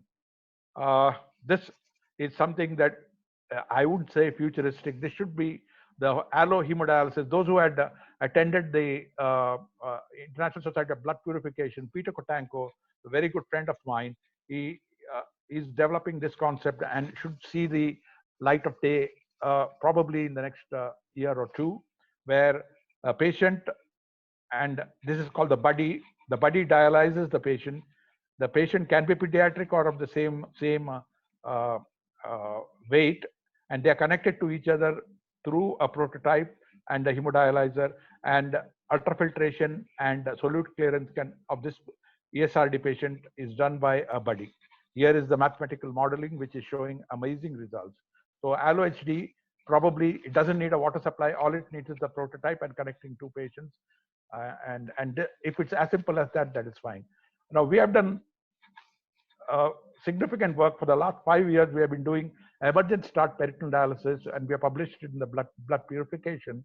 The patient lands up in the ICU, and we put in the catheter under local anesthesia and immediately start automated peritoneal dialysis. If you can see, this is the publication, and here you can see for 8 days they are put on APD, 7 days, and 8 day onwards they're put on manual PD, and the results are excellent. They can continue APD at home, or they can go on to manual. Georgi and me were discussing this some time back, and we sent emails. I sent them to China and to certain areas, and he sent to certain areas. This is from Daegu, where Yonglim, and that was the epicenter in South Korea. No PD patients with COVID. From Pilipili, Hong Kong, no, none. They're all email screenshots. Rajnish Mehrotra also no. And Magdi Yaqub from UK, no. Out of 250 odd patients, no COVID. This is Edwina Brown. 4 patients out of 160 had, and all of them recovered, but none of them had the virus in the PD fluid. This is how we do the shifting. They do the PPE, and you put in, and within 4 hours we put in after putting catheter, the local anesthesia, we take them onto hemodialysis. So good surgical support is needed, and the prescription is very easy to follow. depending on the body surface area. So I did not go, but a smaller dwell volume for the smaller patient and slightly larger. And after 7 days, they go on to either continue APD or go on to manual. And this is something that came up just recently, day before yesterday, annals of surgery, that the patient, elderly gentleman of about 65, 70 in Pisa, who presented and with the volvulus, and he underwent emergency surgery. And this is the first positive result by RT-PCR of the virus. You can see here of the virus in peritoneal fluid during an emergency volvulus surgical procedure. It was quite significant, but this is the first report, and this is not a PD patient. So it is possible, since 40% of patients, it has been seen in the anal isolates have been dead, but we have been detected. But we are not sure whether it's just the nucleic acid, whether it's a viable virion. We are not still sure. But prudence is that we should continue to dispose it the way we dispose the HIV bag. That's two ways. One is use 1% sodium hypochlorite, keep it there for about half an hour and then dispose it normally, the bag. Or you can double bag it and keep it for 3 days and then discard normally. So the switch out from HD to PD is, you have to do fast forward all the evaluation and other things and follow the emergent start. As Sree Bhushan mentioned, PD remote monitoring, we have been doing this, and you can, it becomes, patient need not come back even on a monthly basis. They come and see us once in 3 months, and daily, follow up on remote monitoring if necessary. So I come to the end of my talk. In fact, just a point, all the negative things, I wanted to highlight this. Just the last, the deficiencies that are, it fits like a glove. What all you need to do for COVID, peritoneal dialysis, it fits like a glove. And I strongly suggest that we use PD as the default therapy during this time. And also allay the suffering. There are a number of patients now wanting to shift to PD from the hemodialysis unit. So I am not speaking out of my hat. So if necessity is the mother of invention, then imagination is the father of creativity. And you never change things by fighting the existing reality. To change something, build a new model that makes the existing model obsolete. You have to side by side do this, show it that it works. And this is a quote that I borrowed from my colleague, Dr. Namrata Parekh, Buckminster Fuller, who got educated in Harvard, did not get educated, rather he was expelled during the first year. He was the Mensa president from 1974 to 1983. Mensa, as it is a club of people who have a IQ over 132. And with this, I would like to answer any questions that might be predominant in your minds at the end of this session. Thank you very much. Thank you. Thank you, Dr. Nayak. We will take the questions at the end. Anybody who wants to ask a question can put them in the chat box. We already have some questions there. A few of them have been answered by the speakers in the chat box, so you can look at the chat box. The third speaker is Dr. Amit Gupta, who is also a pioneer in the field of CAPD, and he is presently professor and head nephrology at Sanjay Gandhi PGI, Lucknow, and he's going to talk on this topic of special precautions in running the PD program during this epidemic of COVID-19. Dr. Amit Gupta, please. Thank you, Professor Sharma, and good evening to all of you. You heard some 3 excellent lectures by very eminent nephrologists, and I'll just speak briefly about what particular precautions that patients, their family members, and the staff should take during this hour of crisis. Much of what I'm going to speak to you is very elementary and known to most of you, but nevertheless, I think it's important that we run through these precautions and remember to follow the precautions and train our patients to do so accordingly. As we are all aware that patients with end-stage kidney disease, particularly those who are on dialysis, are more prone to develop a COVID-19 infection. And unfortunately, many of our dialysis patients are elderly and also poorly nourished. And therefore, they could develop this, or they can get this infection more easily as compared to the normal healthy population. In such situations, as you've heard before in the previous talks, that peritoneal dialysis may be a better modality of dialysis in the present scenario of COVID-19 infection. There was a question that was asked in the chat box, is that how do we continue doing PD, particularly in patients with acute kidney injury who may have to be pruned? So one recommendation for this has been to insert the catheter laterally, so that even if you have to prune the patient, you can continue doing the peritoneal dialysis. If you insert the catheter in the midline, as you normally do, then continuing dialysis, if the patient is pruned, may become difficult. However, there are certain cons of doing PD in our patients, because as we are all aware that most of patients in our country and in countries like ours require the help of a caretaker to perform dialysis, which means that the patient can get infection from the caretaker unless that person takes care of that cell. And most of our patients, they stay in large families. In India, we have extended families, elderly people staying with their children, their grandchildren, and there could always be the risk of getting this infection. The transmission of this viral infection is via small droplets that are actually ejected when speaking, coughing, or sneezing.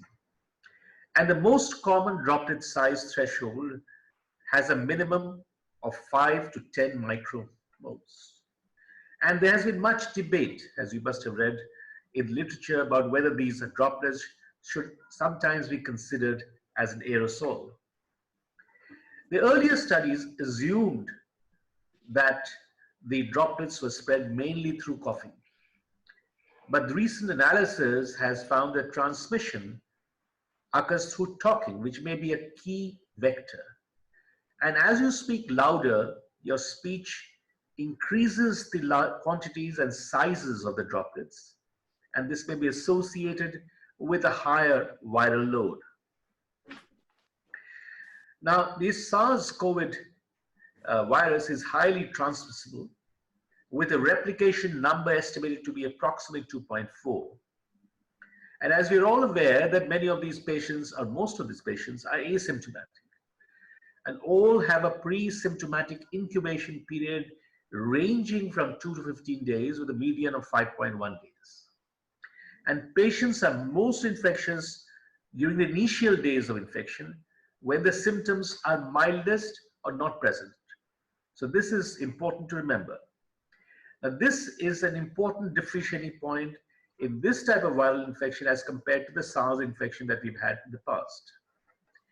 Now, high viral titers of this virus have been reported in the saliva of COVID-19 patients. And these titers are highest at the time of the patient presentation, and viral levels are just as high in asymptomatic or in pre-symptomatic patients. Now, what then should be the precautions that a patient who is on peritoneal dialysis should have?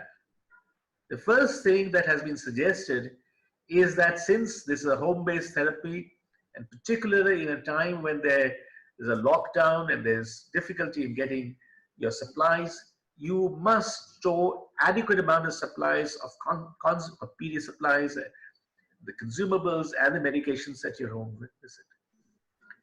The home care visits by healthcare workers should be avoided or minimized, because we don't want to have someone we don't know whether he or she has any infection to come into your house and then we transmit the infection. Again, it's important to remember, as Dr. Nayak was talking and the previous speakers, about social distancing, that patients and their family members should stay at home, and while even in their home, they should maintain a social distancing, which is about at least 6 feet or 1 to 2 meters. Patients, it will be recommended to patients that they should avoid going outside, because as soon as you step out of your house, obviously you're likely to get in contact with other individuals who may be suspected cases of COVID-19.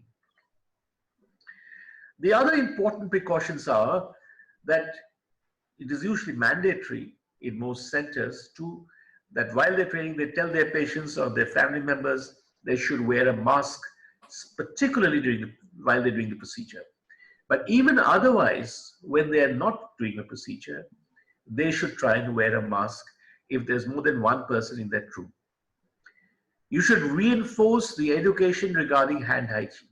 This is taught in great detail while you're training your patients, but this is the time when you need to reinforce this, because this is of utmost importance. Wash hands properly before procedure, and it is suggested that you use a liquid soap rather than a solid soap or a bar soap. You must wash your hands for a minimum of 20 seconds, and you can thereafter use an alcohol-based hand sanitizer which has 60% alcohol.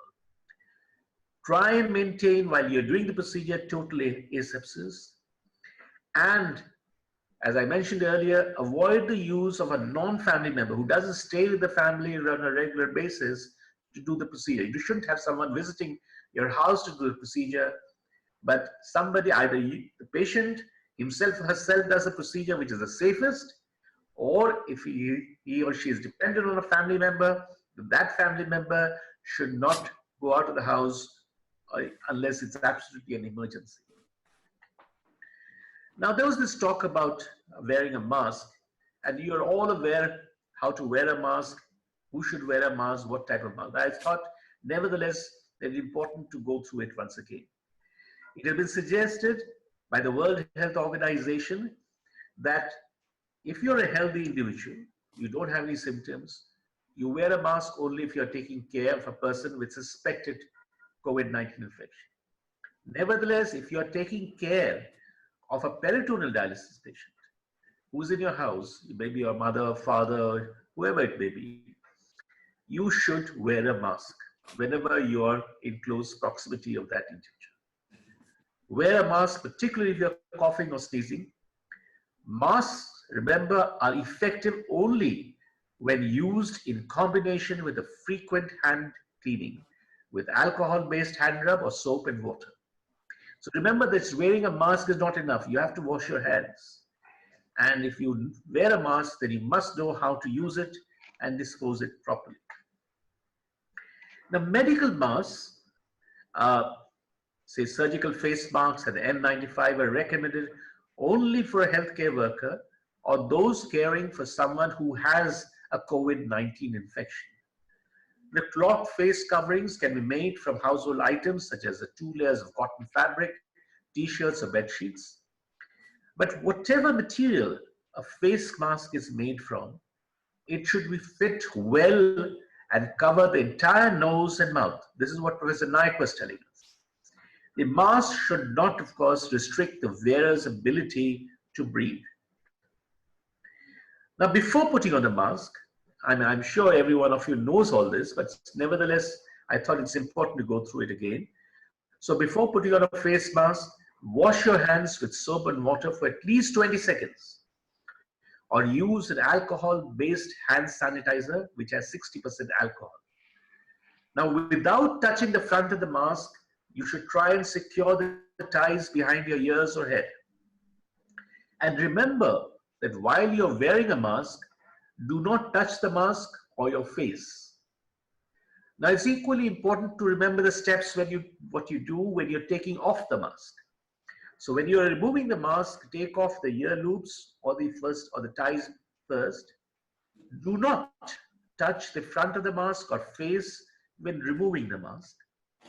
And after removing the mask, wash your hands with soap and water again for at least 20 seconds or use a hand sanitizer.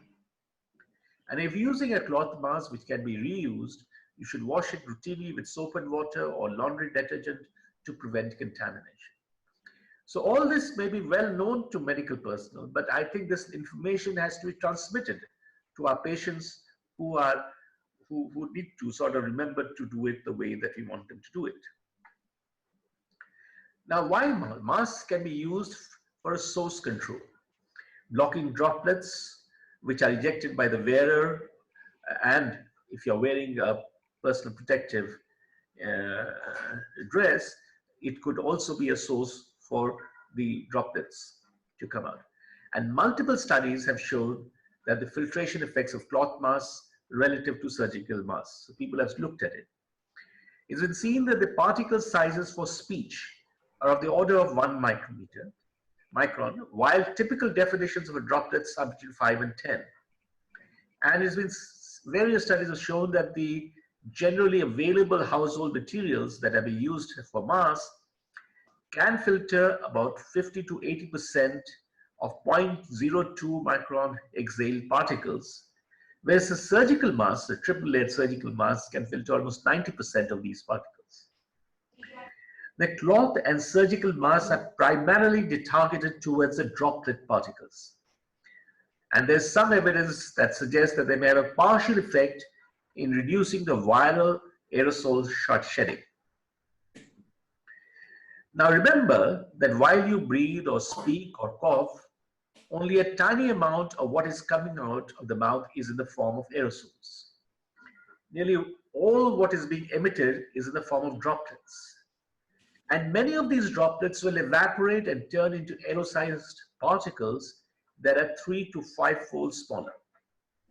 So the point of wearing a mask as a source control is largely to stop this process from occurring.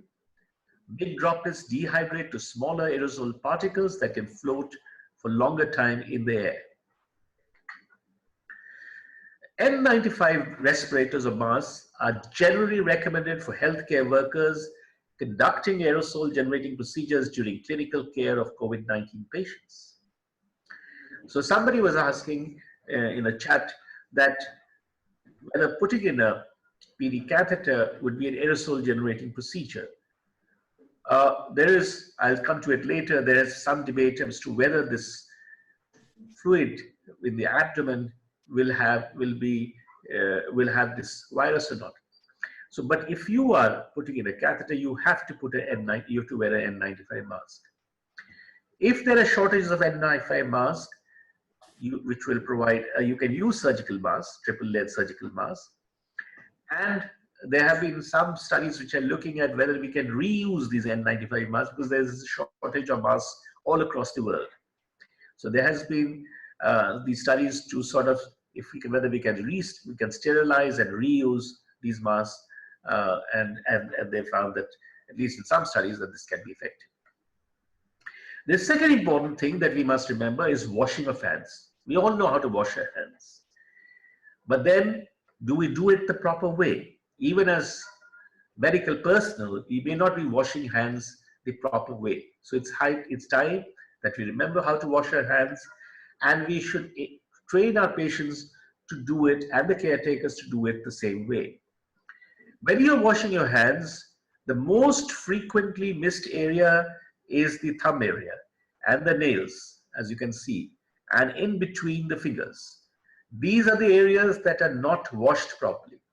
Similarly, the front area again, between the fingers and between the thumb and the finger. These are the areas that we don't clean too well. So the first thing that we do, palm to palm, which we normally do. Second is palm to fingers when they are being interlaced. Remember to wash the interlace. Third is the right palm over the left dorsum, and similarly the left palm over the right dorsum.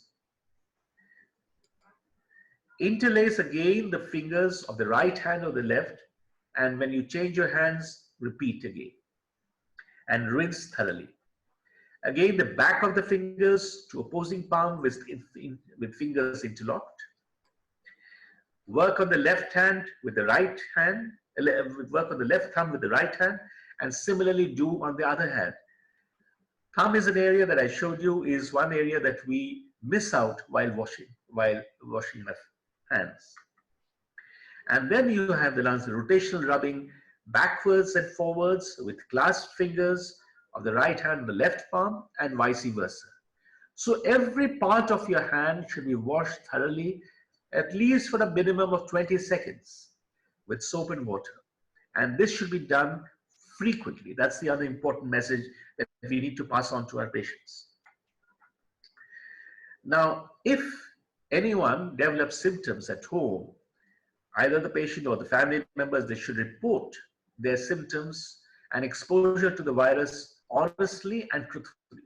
No one should try to hide. Very often, people are scared that if I inform the hospital authorities, they'll put me in quarantine. But remember, and they should be told, that if you don't report your symptoms honestly and truthfully, you're putting a vast number of people at risk, not only your own family members, yourself, but a huge number of other people as well. Again, patients and their family members with an epidemiological history should immediately inform the PD center and self-quarantine themselves for 14 days. And as medical professionals, we need to remotely manage these patients. PD nurses and doctors should frequently communicate with patients to detect if any patient is getting sick and at proper time in an early manner. There was this question about how do we dispose of the PD effluent. There is no evidence whether the virus is present in the PD effluent. We don't have any large study. We had just one case report so far, and I'll talk about it later. However, it would always be wise to consider the effluent as infected or as potentially infected. Effluent should be disposed of like that we do in an HIV-infected patients. So while disposing of the fluid, if you're not wearing a PPE, which is not recommended, then you should at least wear a plastic disposable gown. You should wear gloves, have a mask, have an eye shield while draining the fluid into the toilet bowl. But remember that you should do it very, very slowly so as to avoid any splash. Splashing should be avoided. While you're doing the procedure, if you can get yourself a gown, the family members should be told that if they can wear a surgical gown, it will be better. Now, household bleach, sodium hypochlorite, which is an effective disinfectant for HIV, may also work for COVID-19, although there's no data. And we can be used in a dilution of 1:10 and can be put into the toilet bowl and left for 60 minutes before you flush the toilet. The used PD bags and the tubing should be placed in a plastic bag, sealed, and put in another bag that should be double bagged before they are discarded. And if there was this question that if a patient develops peritonitis, how do we send the fluid? Again, it is said that the PD effluent of a suspected or a proven COVID-19 infection, when sent to the lab, should be labeled adequately, it should be clearly labeled, and the lab should be informed that handle with care. It is preferable to send the sample in a plastic bag so as that there's no spillage, and the person carrying this fluid to the lab should also be told to carry it carefully. Again, the lab should be informed in advance that you are sending the sample, which they should handle carefully. This was the report that Dr. Nayak was also referring to, and some others on the chat have referred to, that this was a publication which is still not yet officially, this is yet to be published, but has been accepted for publication. This is one case report in the Annals of Surgery, where this is from Italy. And this again was as a 78-year individual who was found to be COVID positive, who came into the hospital for abdominal pain. He was diagnosed to have mechanical obstruction. He was operated, and 2 swabs of the peritoneal fluid was sent for SARS-CoV-2 detection, and the peritoneal fluid remained positive at all levels comparable to the nasal swab when retested in a 10-fold diluted sample. So this indicates, I mean, according to the authors of this case report, that the viral load in the peritoneal fluid was higher as compared to the upper respiratory material.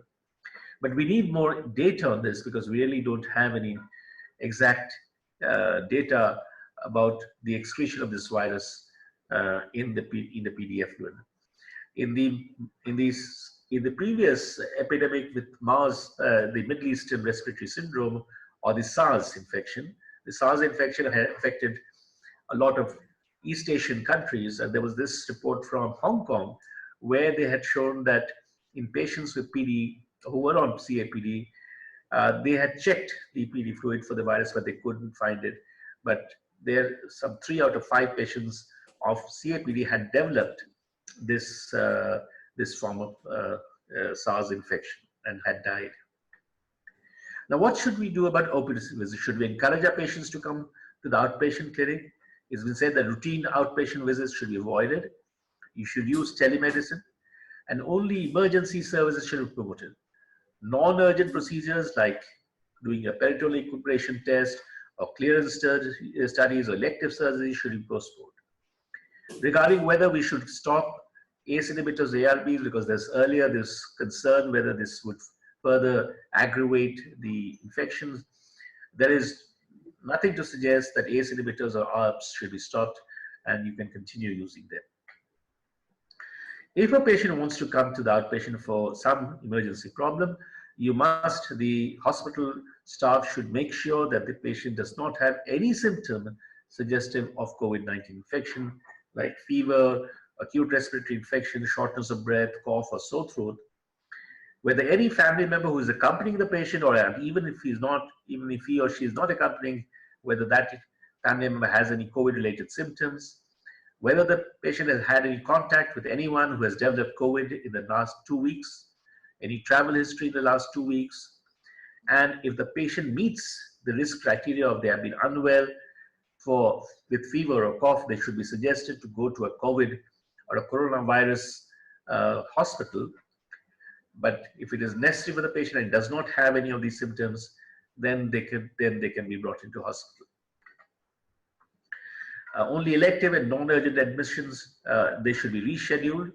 Hospital visits only for essential services such as peritonitis or severe exit site infection or training of new patients. Screening for suspected and confirmed cases with COVID-19 should be performed for everyone before hospitalization, and it's preferable to have separate teams responsible for inpatient and outpatient PD care. Now, remember, we need to talk a few words about precautions that are necessary for the PD staff. So continue the education and training about of knowledge about COVID-19. You should make your PD staff more aware of this. They should be educated with the latest knowledge of the disease on a regular basis. The staff should be made aware of the hot zones in their city or in the surrounding areas, and so that they are more careful if any patient comes from such an area. Develop or review the facility's emergency plan. Online training is recommended for the staff. Again, re-educate your patients about hand hygiene before and after every contact with the patient.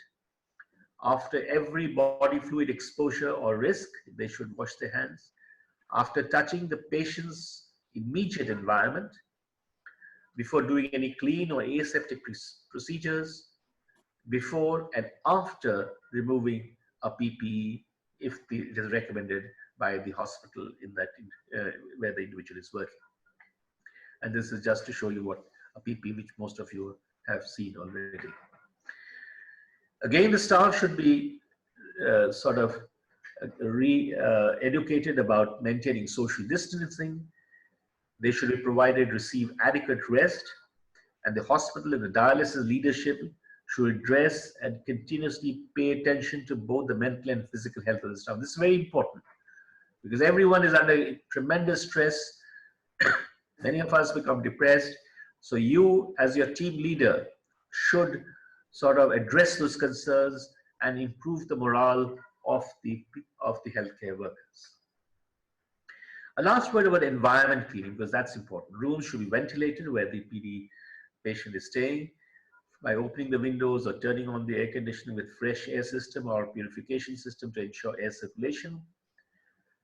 The family members should be told to wipe and disinfect surface objects and floors thoroughly before and after each patient. This is of course for a hospital, but even at home, the family members should be told to disinfect objects and floor thoroughly, particularly desk surfaces, computer screens and keyboards. Terminal disinfection should be done immediately if there are confirmed or highly suspected cases of COVID-19. And the medical waste which is generated by confirmed or suspected patients should be disposed in accordance with local relevant regulations.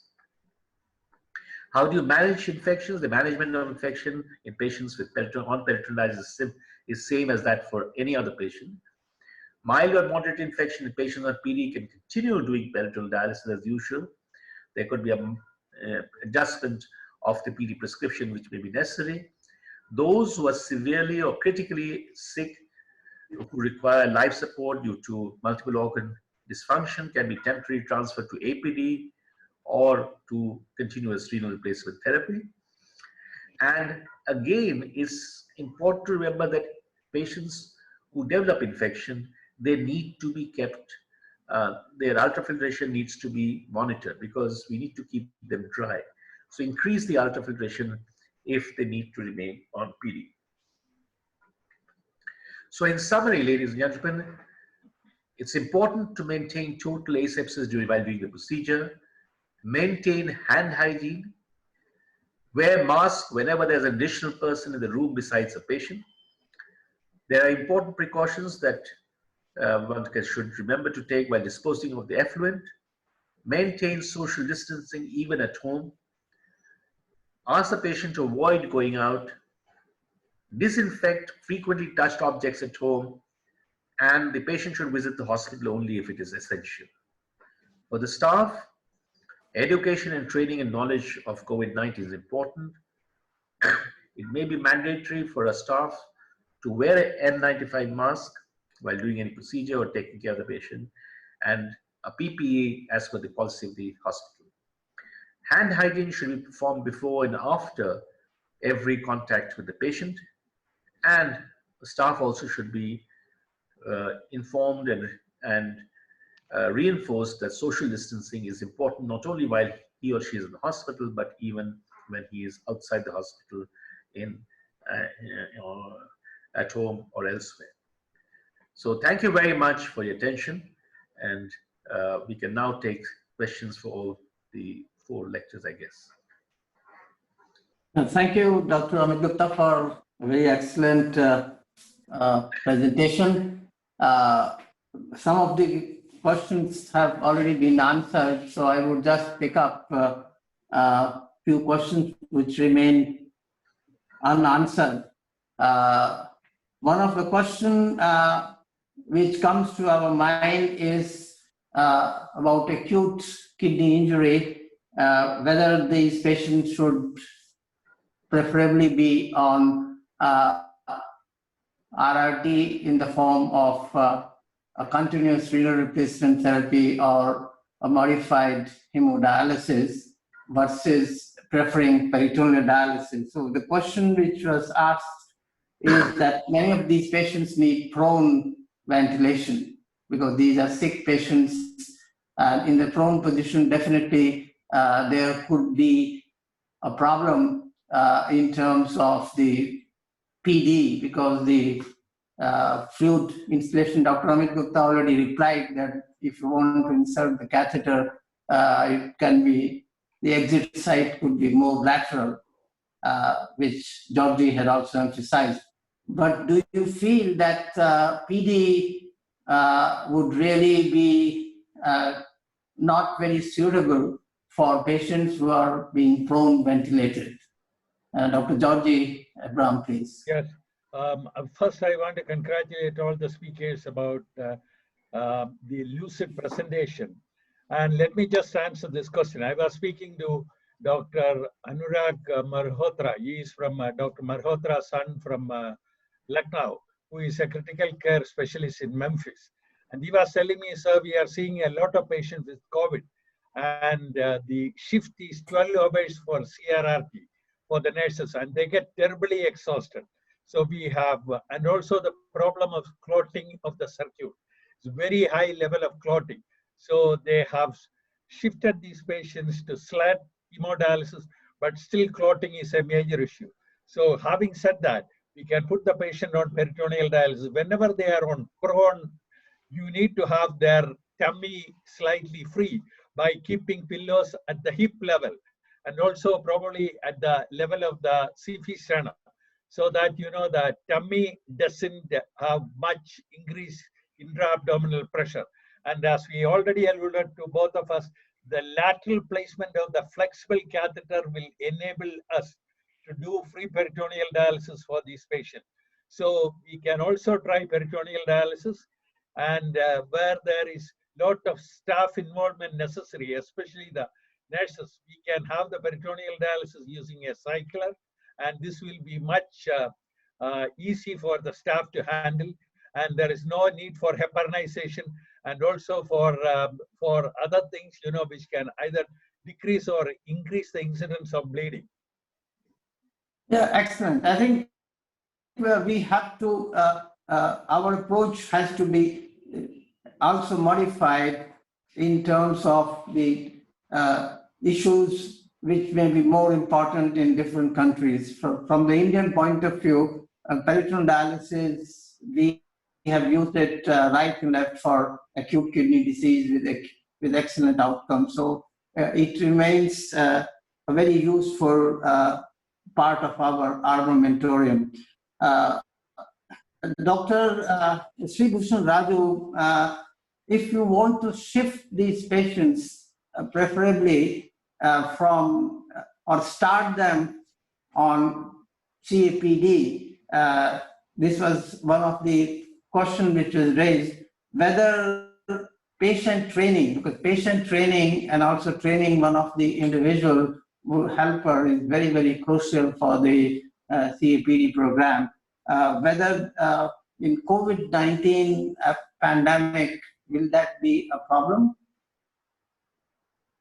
You mean that screening is a must? Probably you mean to know that you want, the question is related to the screening of a patient is a must before putting No, not the screening, training. See, because training means there is a lot of contact.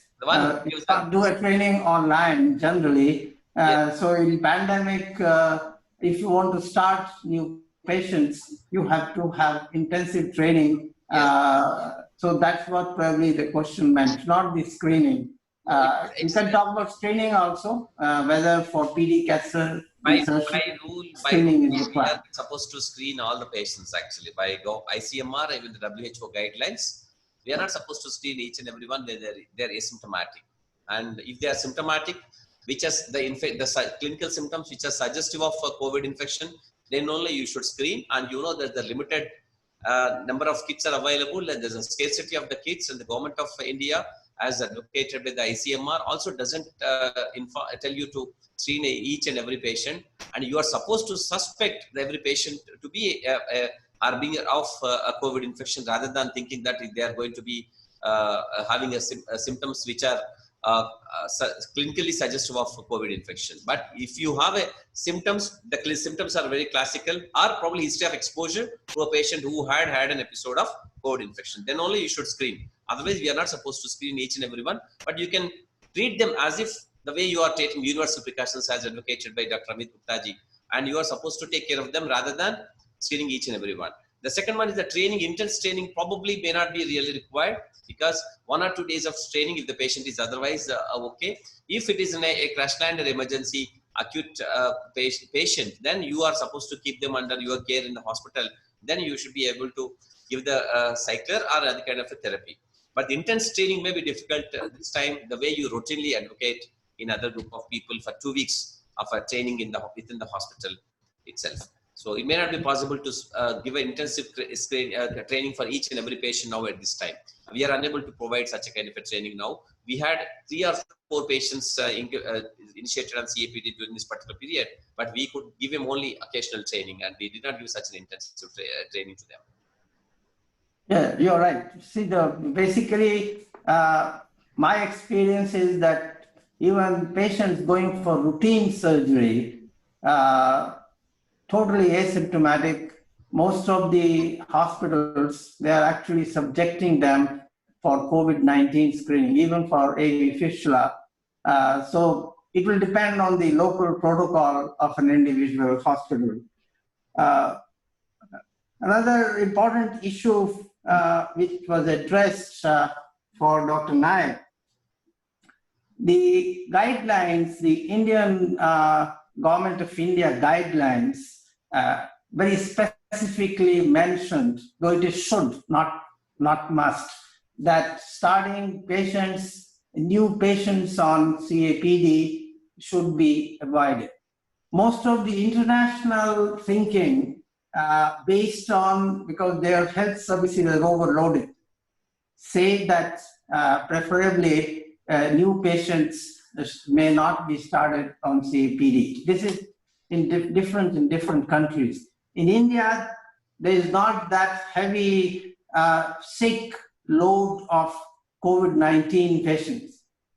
So in that scenario, I agree with you that there could be significant number of patients who could be started on PD. But what should be the first thing which we should do before we very confidently start putting them on PD? Because with these government regulations, we have to be careful about some of the disciplining regulations and orders, people getting arrested because their clinic was closed or open. So what do you feel the first thing we should do? Like the transplant programs have been halted. Also, it is not very rational. So what do you feel that we have to, as a society, the PDSI and other nephrology organizations should be doing with the government so that it becomes feasible? I think presently, thank you, Professor Sharma, for this question. But I have not seen any directive that as a general rule, PD should not be started. Now, I know that we have to adapt to the situation. We are not having a flood of patients like the United States or Europe.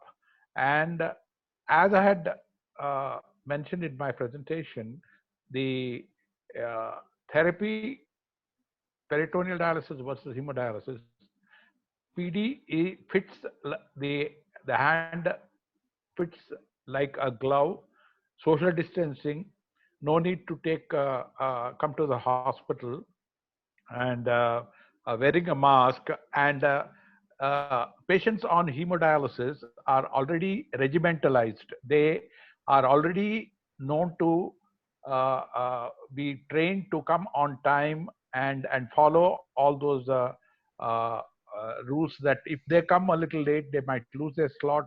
And this kind of the anxiety that no matter what certificate we give, that during the lockdown, like in Gujarat and Maharashtra now, people are finding it very, very difficult to get across the police obstacles.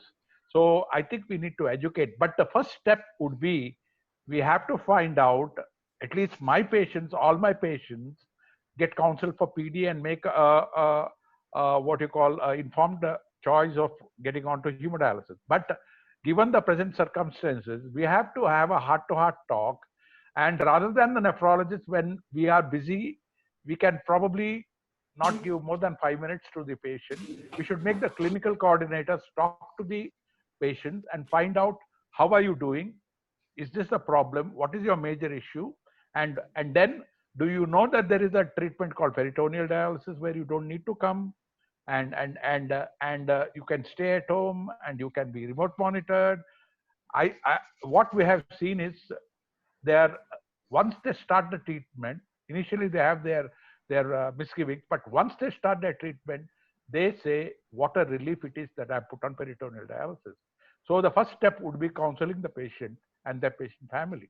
And they say, I have been saved from the torture that I was going through of visiting the hospital every time, going through the roadblocks and undergoing this treatment. So that would be the first step.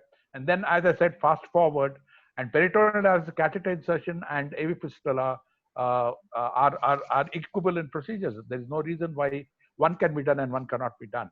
And we have found no problems at all. You should have a dedicated PD unit, as Dr. Sree Raju said. And I think it is just something that we've been already doing, what is called the emergent PD. That's exactly what we should do in the hemodialysis patient. In fact, the PD catheter, we had only 2 leaks out of 35 patients, which both settled down. But if you have a problem, you have a fistula, and you can have a backup hemodialysis till the leakage stops. And I think this is the time to understand that we should promote PD in our country and be prepared, not wait for a crisis to come, which I am not convinced is not going to happen. I'm very, very worried. By May end, we might have a US-like situation, looking at what's happening in Gujarat and Maharashtra.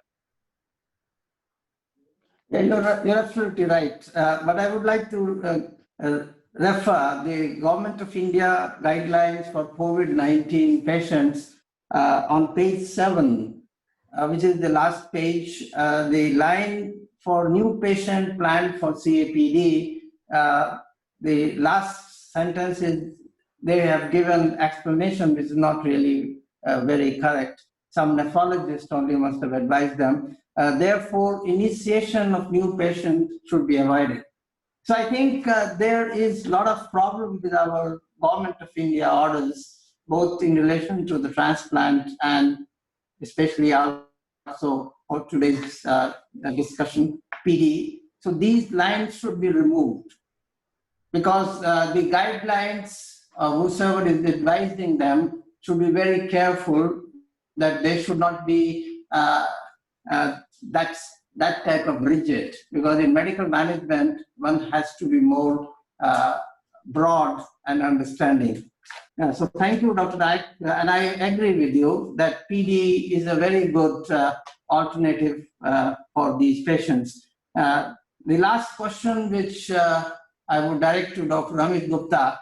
Sharmaji, one point before you move on. If a patient is on Tenkoff catheter insertion in the ICU and continues to be on AKI and develops a long-standing renal failure, what do we do? That's technically a new patient who has been started on PD for AKI.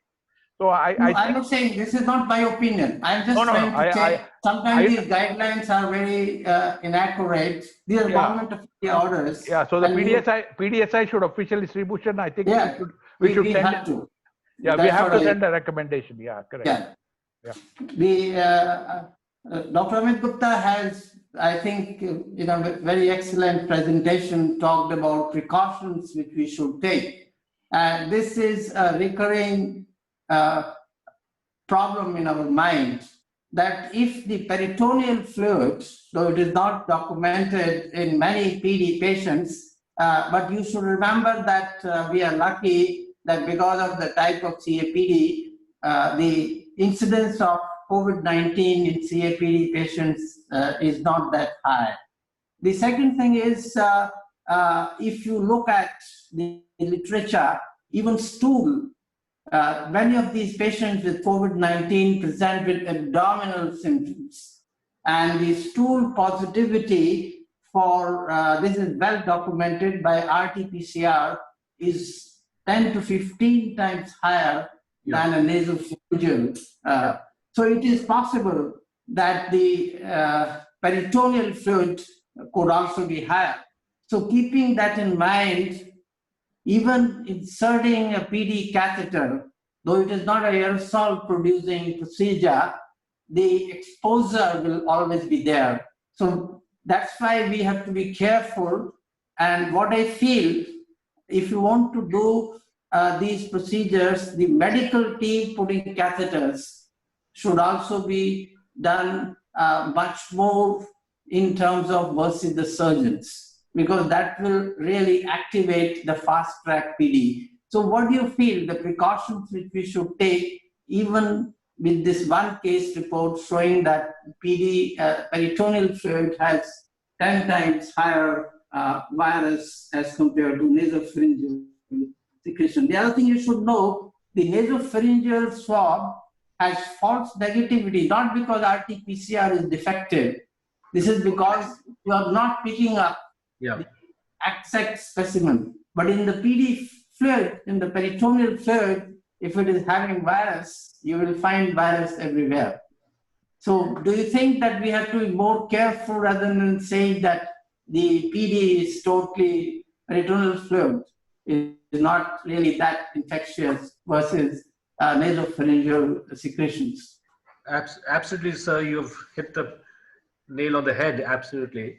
That you see, there is a well-documented fecal excretion of the virus, and there have been some reports of this virus being excreted in the urine as well. So it is in all likelihood, it could be excreted in all types of body fluids. And therefore, this case report, although it's a single case report, is indeed alarming for many of our patients. So therefore, we should, while inserting the catheter, while draining out the effluent, while discarding the effluent, we have to take it with great seriousness and do it very, very carefully. Particularly when you should, since 80% of our patients are asymptomatic, therefore every patient is a suspect, every individual is a suspect, could be a carrier of the COVID-19 infection. And therefore, the patient, the CAPD patient could also be having COVID-19, even though he or she may not exhibit the symptoms of that. And while dealing with that patient, we have to take the utmost precaution. Therefore, it's extremely important to emphasize to our patients' relatives who are doing the procedure, the hospital staff who are training, that they have to take the utmost precaution while dealing with these patients, particularly when you're discarding the effluent. Somebody was asking this question that if there is this fear of this virus coming out in the PD effluent, then is this modality a good modality in a COVID positive patient? Well, virus, even if it is coming out in the effluent, if it is discarded properly, may not create such a problem. But one would have to sort of accept the fact that hemodialysis machines are going to be in shortage. It is in shortage in the West. It will be in shortage in India as well. So therefore, this modality, PD, could be an appropriate modality. Whether to do it manually or to do it with an automated machine, somebody was asking this question.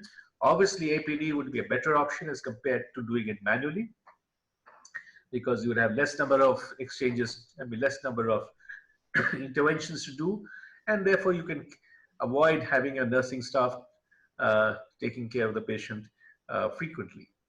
So your point is absolutely well taken, Professor Sharma, that the virus may be coming out. We need more studies. We don't have enough information, but we have to sort of accept that there could be a possibility and take all the precautions necessary in causing the spread of the infection. Thank you very much. Because this virus is a unique virus, probably one of the most infectious virus. So I think we have to be very careful, both the medical fraternity and as well as from the patient's safety point of view. So I think I would like to thank. Can I put in a word? The page number 7 that you mentioned, someone sent me the guidelines. Someone sent me the guidelines. New patient plan for CAPD. I will add verbatim. It will be difficult to maintain a service that can commence new patients on PD, mainly through lack of healthcare worker to insert PD catheter and to provide the intensive training required. Therefore, initiation of new patient should be avoided. Yeah. Then unless the resources are available and the facility is equipped. So they are not point blank, carte blanche saying you cannot. If facilities resources are available and facilities equipped, then you can go ahead with new peritoneal dialysis. That's what no, I agree with you. I'm not for these guidelines. I just, for the question, I said that some of these guidelines are making some recommendations which may probably need to be modified. I think this is my proud privilege to thank all the speakers, Dr. Georgi Abraham, Dr. Sree, Bhushan, Raju, Dr. K.S. Nayak, and Dr. Amit Gupta. Also, the audience, we have had a good response. international audience from 25 different countries and from the Indian subcontinent, and also thank Mitra for the organizing the various connectivity, and also the people who are working at the backstage. So once again, thank you very much. I'd like to thank especially International Society of Peritoneal Dialysis, who really co-hosted this workshop, and Dr. Nayak actually went a long way in initiating this webinar and also coordinating with the ISPD. So once again, thank you very much, and have a safe working. We have to keep on working with these sick patients, and even if they are not sick, they could really be. And I think in India already the community spread is started.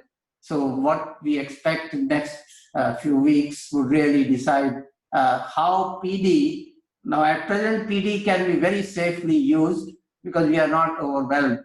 But what happens is if the whole medical system is overwhelmed, then again we might have to reconsider. Maybe PD would be much more required at that point of time. Thank you very much and have a good evening. Thank you very much. Thank you very much to all of you. Thank you, sir. Thank you. And we thank you and Dr. Nayak for this taking the initiative. Thank you.